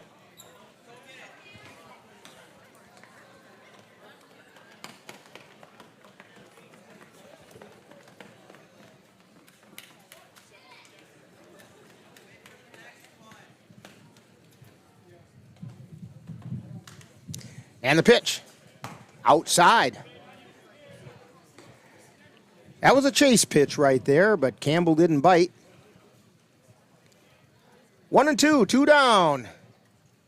Runner on second. Redwine takes his lead. High pop-up in the infield. Moving over is Bovee, and he makes the catch. So the Cavs go down with 1 run on no hits. There were no errors. And 1 left on base. We head to the 9th with the Cavaliers on top, 10-8 on the Northern Light Webcasting Network and NLWN-TV. Let NLWN-TV and the Northern Light Webcasting Network take you out to the ballgame.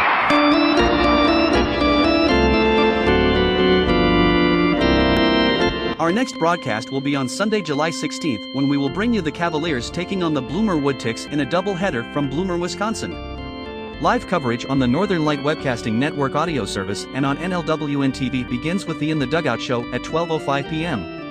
That's a live Eau Claire Cavalier doubleheader on Sunday, July 16th on the Northern Light Webcasting Network and NLWN-TV. Jason, let's go see your room.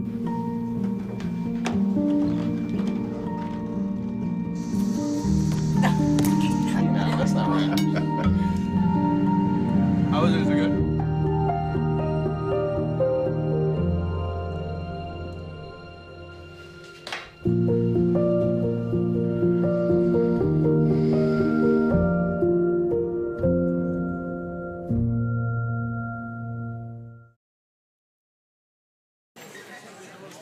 Back here at Carson Park as we head to the 9th inning. New pitcher for the Cavaliers, Andrew Milner. Milner coming in with a 2.95 ERA, 3 wins, 2 losses, 39 2/3 innings pitched, 28 hits, 24 runs, 13 earned runs, 27 base on balls, 61 strikeouts. That big win for Milner was on Wednesday when he pitched 5 1/3 no-hit ball, 5 1/3 innings of no-hit ball. An outstanding performance. Today he's trying to pick up his first save of the season. Woodcock went 1 2/3 innings, didn't give up any runs or any hits. Struck out 2 and walked 2. So he did his job.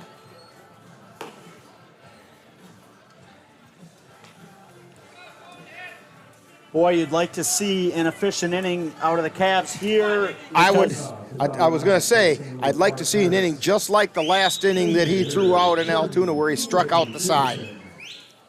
Something tells me we're going to be seeing a lot of Milner in the future. Cole Timon heads out, makes a couple comments to him, heads back behind the plate, and due up is the bottom third of the order for the Pirates. This is Dickerson. Dickerson is 2 for 4. First pitch is outside for a ball. He doubled and scored, while Grabowski scored as the courtesy runner. He also singled. Here's a pitch. That's a strike called.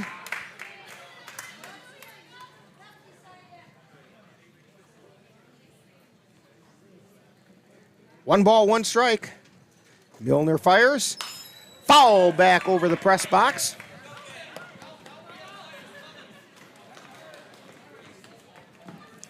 One and two.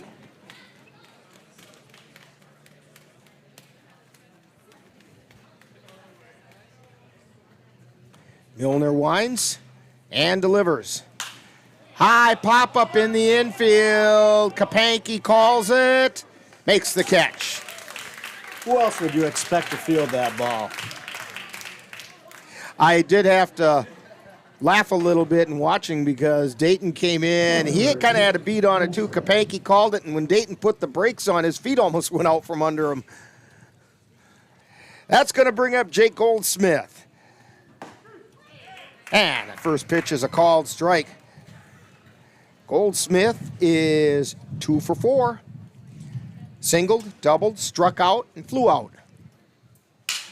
Ground ball over to third. Garcia with it, throws over to first. Kapanke has it, and that's 2 down. So it's all up to Hayden Bovey for the Pirates.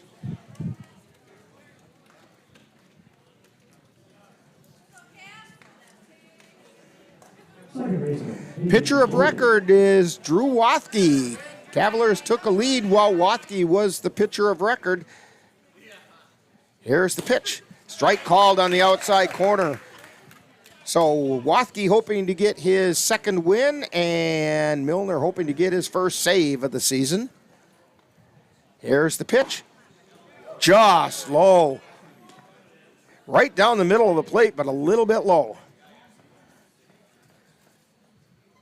1 ball, 1 strike. Here's the 1-1 pitch. Swung on a miss, strike 2. And the Cavs fans react. He pulled the string on that one, and Bovey was way out in front of it. 1 ball, 2 strikes, 2 down, and the pitch just missed. Counts even at 2-2. Cavs fans on their feet. Here's the pitch.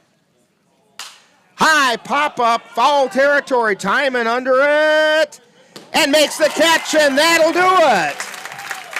And the Cavs fans react. They like that. So, final score in this one, Cavaliers 10 and the St. Louis Park Pirates 8. And we'll have more information about this on Talkin' Baseball right after this timeout on the Northern Light Webcasting Network and NLWN-TV. Podemos hacerlo.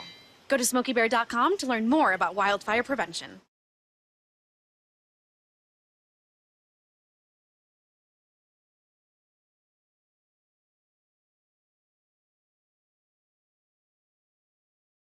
Hey guys, it's me, Isabella Gomez, filling in for Smokey Bear because he's got more to say than just... Only you can prevent wildfires. Like, if you're outside enjoying a barbecue, don't let a hamburger distract you from fire safety. Make sure you aren't dumping your hot coals or ashes onto the ground because that could start a wildfire. So take wildfire prevention seriously and let's save the world one day at a time. Juntos con Smokey Bear, podemos hacerlo. Go to SmokeyBear.com to learn more about wildfire prevention. Hey, can you chop the pineapple? Chop the pineapple. Nope. I'm high.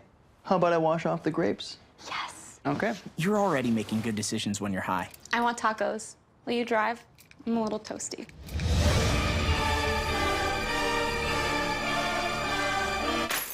Nope. I'm high. Let's order in. Don't make an exception when it comes to driving. If you feel different, you drive different. Life doesn't always give you time to change the outcome. Prediabetes does. 1 in 3 adults has prediabetes, but with early diagnosis, prediabetes can be reversed. and you can change the outcome. Take the 1-minute pre-diabetes risk test today. Go to doihaveprediabetes.org. You've been watching NLWN-TV's presentation of Eau Claire Cavalier Baseball live on the Northern Light Webcasting Network. Stay tuned. Coming up next is Talkin' Baseball, with a look back at today's game.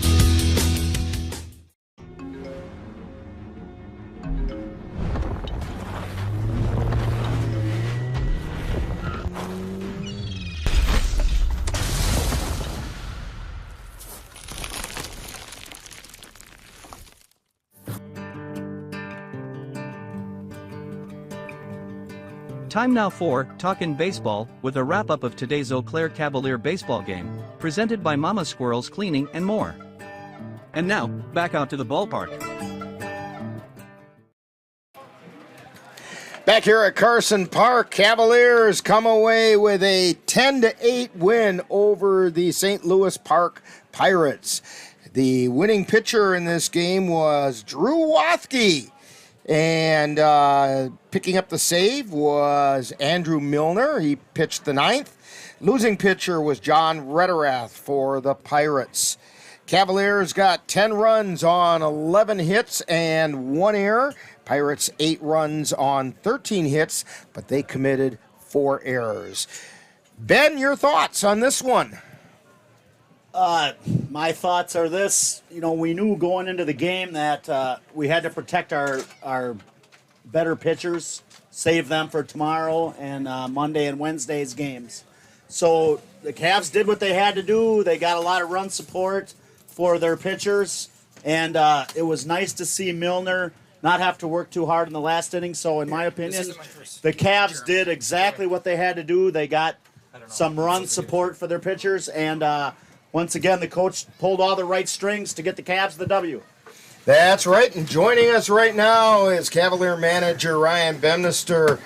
And, well, it wasn't exactly the classic pitcher's duel, but in another respect it was. You were dueling with relief pitchers out there, and who was going to show their cards first, and I was glad to see Drew Wathke get a win out of this. He went, what was it? 5 innings. Yep. Yeah, and got credit for the win because the bottom of the 5th, Cavs retook that lead, and lo and behold, Andrew Milner came in and picked up a save. Your other relievers did what they were supposed to in there, and that's kind of what's supposed to happen, right? Yeah, that's how we drew it up perfectly. We said we're going to win 11-9. You had a lot of marks on that chalkboard, and if you had 11-9 on the chalkboard, you had too many marks because you won 10-8. Oh, 10-8. It's a 2-run win. I'm not paying attention to the scoreboard. All I know is we won. No, I really appreciate everything. It's Drew pitched, did exactly what he was supposed to. He wasn't even supposed to start today. He's supposed to be our number 2 or 3 guy, and we gave him the ball. Rough first inning, but we knew going into this game that these guys could hit the ball, so it wasn't going to be a 2-0 game, and the guys knew that too. So they had a good approach at the plate, manufacturing some runs with base hits. You know, a couple of sac flies, a sac bunt there. You know, that's a small ball that we're doing, and then the base hits turned into 4, 5, 6, 8, 10 runs like we had. And you put enough pressure on them that all of a sudden there were some mistakes that weren't supposed to be happening. Yeah. Oh, definitely. I mean, and their pitchers had to make pitches, and they did a good job. And I got to say thank you to those guys for coming over here and playing. I can't wait to go there next year. I think we're going to go there play next year. It's kind of the agreement and stuff. And that's a good ball club. And that's talking to third baseman. They're missing, you know, about 8 or 9 guys. Like we were missing 7 of ours. So, you know, we're both in the same position, piecing things together. Who's going to be on the mound? Who's going to play what position? You know, we had a couple different guys playing different positions, and you know what's most important is you went out and had a little fun today, because that's kind of the way, you know, people love pitchers duels and stuff, and I for one absolutely love to watch a really excellent job of pitching. But this was a lot of fun baseball. You got to see a lot of things happen in this game. Yeah, and we played really well defensively outside of Josh, and I told him I was going to mention that because that was a silly little... So he didn't say that, Josh. Oh, I said it, Josh. Played a clean game except for the 1 error at third. But outside of that, we played a really clean game. And I mean, and the nice thing was we got like Cody Dayton got his first hits as Cav today. We were pulling for Tyson, you know, because he hasn't had a hit as a Cav yet. You know what? You rolled the lucky dice today, and he was the Geno's play. He scored a run. He did score a We run. get free appetizers He out did at score a Geno's. run, yes. So, hey, there's nothing wrong with that. When he got hit by a pitch, the first thing I was thinking when he got the third, I'm like, you got to score because we need free appetizers. You must at have had Geno's. Tyler Herman come and talk to him, because if you're not hitting the ball, you might as well let the ball hit you, right? Might as well. Hey, get on base any way you can. Good things happen. And that's exactly what happened. There was a spectacular play that I marked, and it was the catch by Redwine out in right field, that diving catch. And I don't know if he misjudged it at first, but he had to come in so hard and dove for it and came up with the catch. It wouldn't be fair to throw Josh under the bus if I didn't throw Jack under the bus. We all said the same thing, too, as he came in. He had a smirk on his face. He knew he took 2 steps back before he came in. He should have caught that standing up. But he caught it anyways. It was a great play. It's good reaction by him, and he's got good closing speed. And we've seen that before where just a little misjudged by him, and he corrects it, and he's got enough speed to make the play. And we've seen that a couple times, and that's what we expect out of Jack. I mean, he's a heck of a ball player and a really good defender, so he just likes to steal the limelight a little bit here and there. And Well, it's probably going to make the highlight reel. it should. It should. It was a heck of a play by him. And it was good. And I mean, just things like that came together today. We were making plays all over the place. Coop had 2 or 3 good scoops over at first base. I mean, those guys popped the ball up or struck out 90% of the time today. I think they only put 3 balls in the ground today, maybe 4. So our defense had to be moving, shaking, and they were hitting the ball hard. Those guys are good ball players, and we knew that, like I said, going in. And if we could just hold serve with them, we were going to be just fine and dandy. When they got down 5 runs, I got a text from somebody, and they're like, ooh, you're in a tough position, or, I don't know if you can come back today. They're good hitters. I'm like, I'm not worried. We're fine. We're going to get through this. And then I kept on getting more texts like, the Cavs are coming back. Come down to the ballpark. Cavs are coming back. Come down. I'm like, yeah, we're coming. We're right back in this game. We took the lead in the fifth, and we didn't let it go, really. No, I mean, that's how tied it Watsky up. got the win. They tied it up, and we got the lead back. So we're good. We played really good baseball today. In fact, you mentioned it, Drew Wathke's tour on the mound today. He didn't strike anybody out. No. He walked 1, which means what he did is something we had been talking about earlier this year. He threw strikes. Yes, they're going to get some hits when you do that, but you're also letting your defense play the game, and the defense came through for him. 100%. We told him to put it in the zone. After that first inning when he gave up those runs, he came in, and him and Timon and I had a little conversation. We were talking about, what can we do to limit the damages type going thing, and I'm like, keep the ball lower, nibble a little bit, but don't give in. And that's what he did the next 4 innings, and he looks great doing it. So it's like, just a small adjustment like that, because he wanted to live in the zone in the first inning, but he was living in the zone, fastballs down the gut, and those guys were crunking on those. Right. So because his fastball isn't all that fast. No, but it's deceiving because he can mix things up, and guys are so used to quick pitching that they look at him pitch and they go, "Oh, BP, this is easy." Not even close, because look at all the flyouts we had. They're all out in front of it. They're all trying to dip and rip, and they're not going to hit too many out of this park. We commented about that. He had them very off balance because his speed was so much off from what they're used to seeing. They were so far out in front of the pitch that that's what was getting him out of messes. Yeah, he did a great job. Like I said, he did a great job. Fish came in, and Fish got a little hurt there. He had something. He didn't stretch right, so he's a little hurt. So we pulled him out quick, and that was why he only faced 1 batter in that 7th inning. But then Tyson did his job, and I knew Tyson. I'm like, you're going to go 2 innings, that's it. It was an inning and 2/3. Millie's going to come in and just shut it down because we need the guys for Bloomer coming up tomorrow. Well, and the other thing that I noticed when Fish went out to warm up in the 7th inning, I noticed Cole Timon looking over towards you and looking towards the bullpen. I'm thinking, okay, the string is really short on him right now. Oh no, he wasn't looking at that for that. He's looking at me like, what the hell's going on? I thought Tyson was coming in, and Tyson wanted a little bit more time to warm up. And Rick was, umpire behind the play, was really nice. He's like, if you want to bring him out, and we'll give him extra pitches on the mound here. And I'm like, I'm not slowing the game down. That's not fair. I said, we'll let my guy warm up. We'll let him give him 1 batter, and we'll bring Tyson in. And it actually worked out really well because he struck the guy out that he faced. But that was the plan, and it just kind of got thwarted a little bit. And, sometimes plans don't go as planned. And exactly. We have to piece things together like we did today. And everything went, like a hitter. I think it went fine. Just like a hitter with an umpire, you have to adjust to the strike zone. Yes. So, all right, so the busy weekend of baseball has begun. Tomorrow, doubleheader against Bloomer. Tell us about the Woodticks. I don't know. I think we know we're going to get the older guy that has been pitching out there for a long time. I think we're going to see him in the first game. I was talking to a couple of guys, it's like we mentioned when, and we talk all the time. We never take any team lightly, and we're not going to take Bloomer lightly. They've got some good wins on the season, and they want to play spoilers where it gets us, I'm sure, and all this other crap. But we're going to be ready tomorrow. We know what we're going to be doing. We know who we're throwing for the most part in both the games. We got all of our arms basically ready because we know that the next day we pitch again we need our guys is going to be Wednesday because it's a non-conference on Monday. So everybody's on deck for tomorrow. We're going to have everybody there, I think, except for one kid. So we should be fine and dandy. Outstanding. Well, congratulations on the 10-8 win over the St. Louis Park Pirates. And we will have a wrap-up of Talkin' Baseball right after this timeout. You're tuned to Talkin' Baseball on the Northern Light Webcasting Network and NLWN-TV. Let NLWN-2 and the Northern Light Webcasting Network bring you some tough semi-pro gridiron action. Our next broadcast will be on Saturday, July 22nd, when we will bring you the Eau Claire Cavaliers taking on the Madison Mad Dogs from Verona, Wisconsin.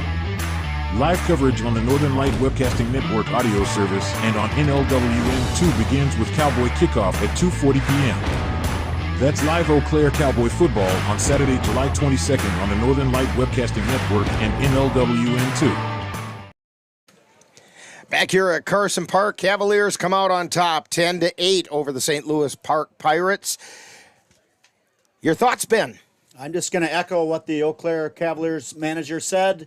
The players knew they had to score some runs, and they responded.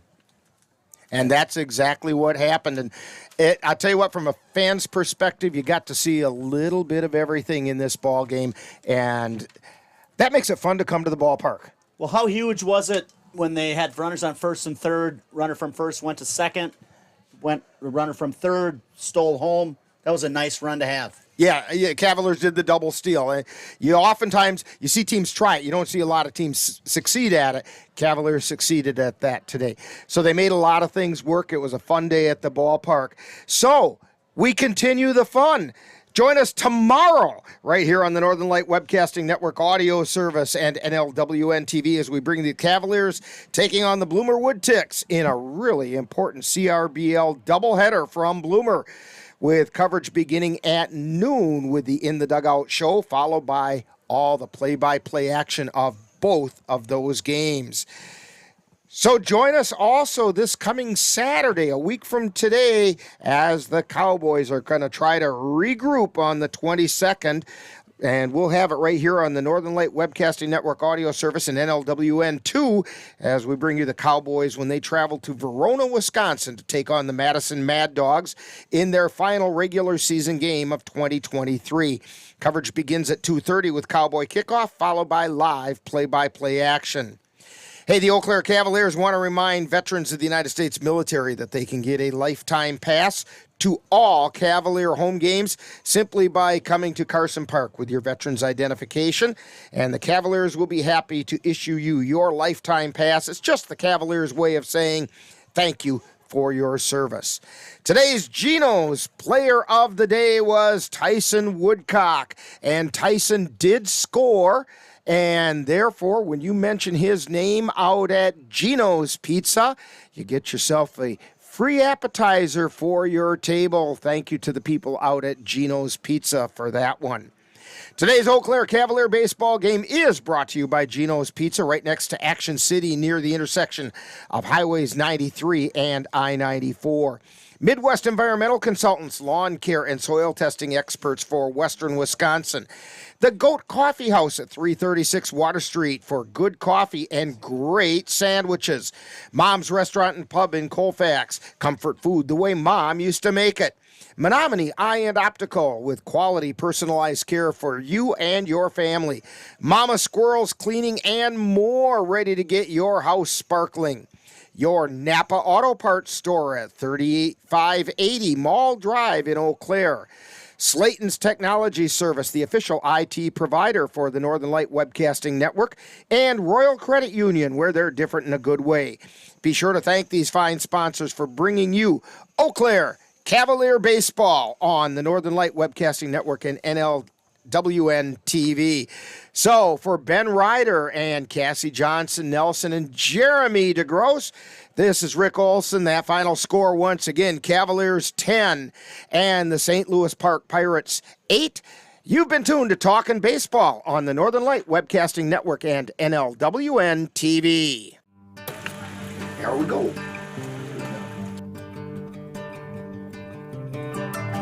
You've been watching Talkin' Baseball, a wrap-up of today's Eau Claire Cavalier game. This has been a production of NLWN-TV.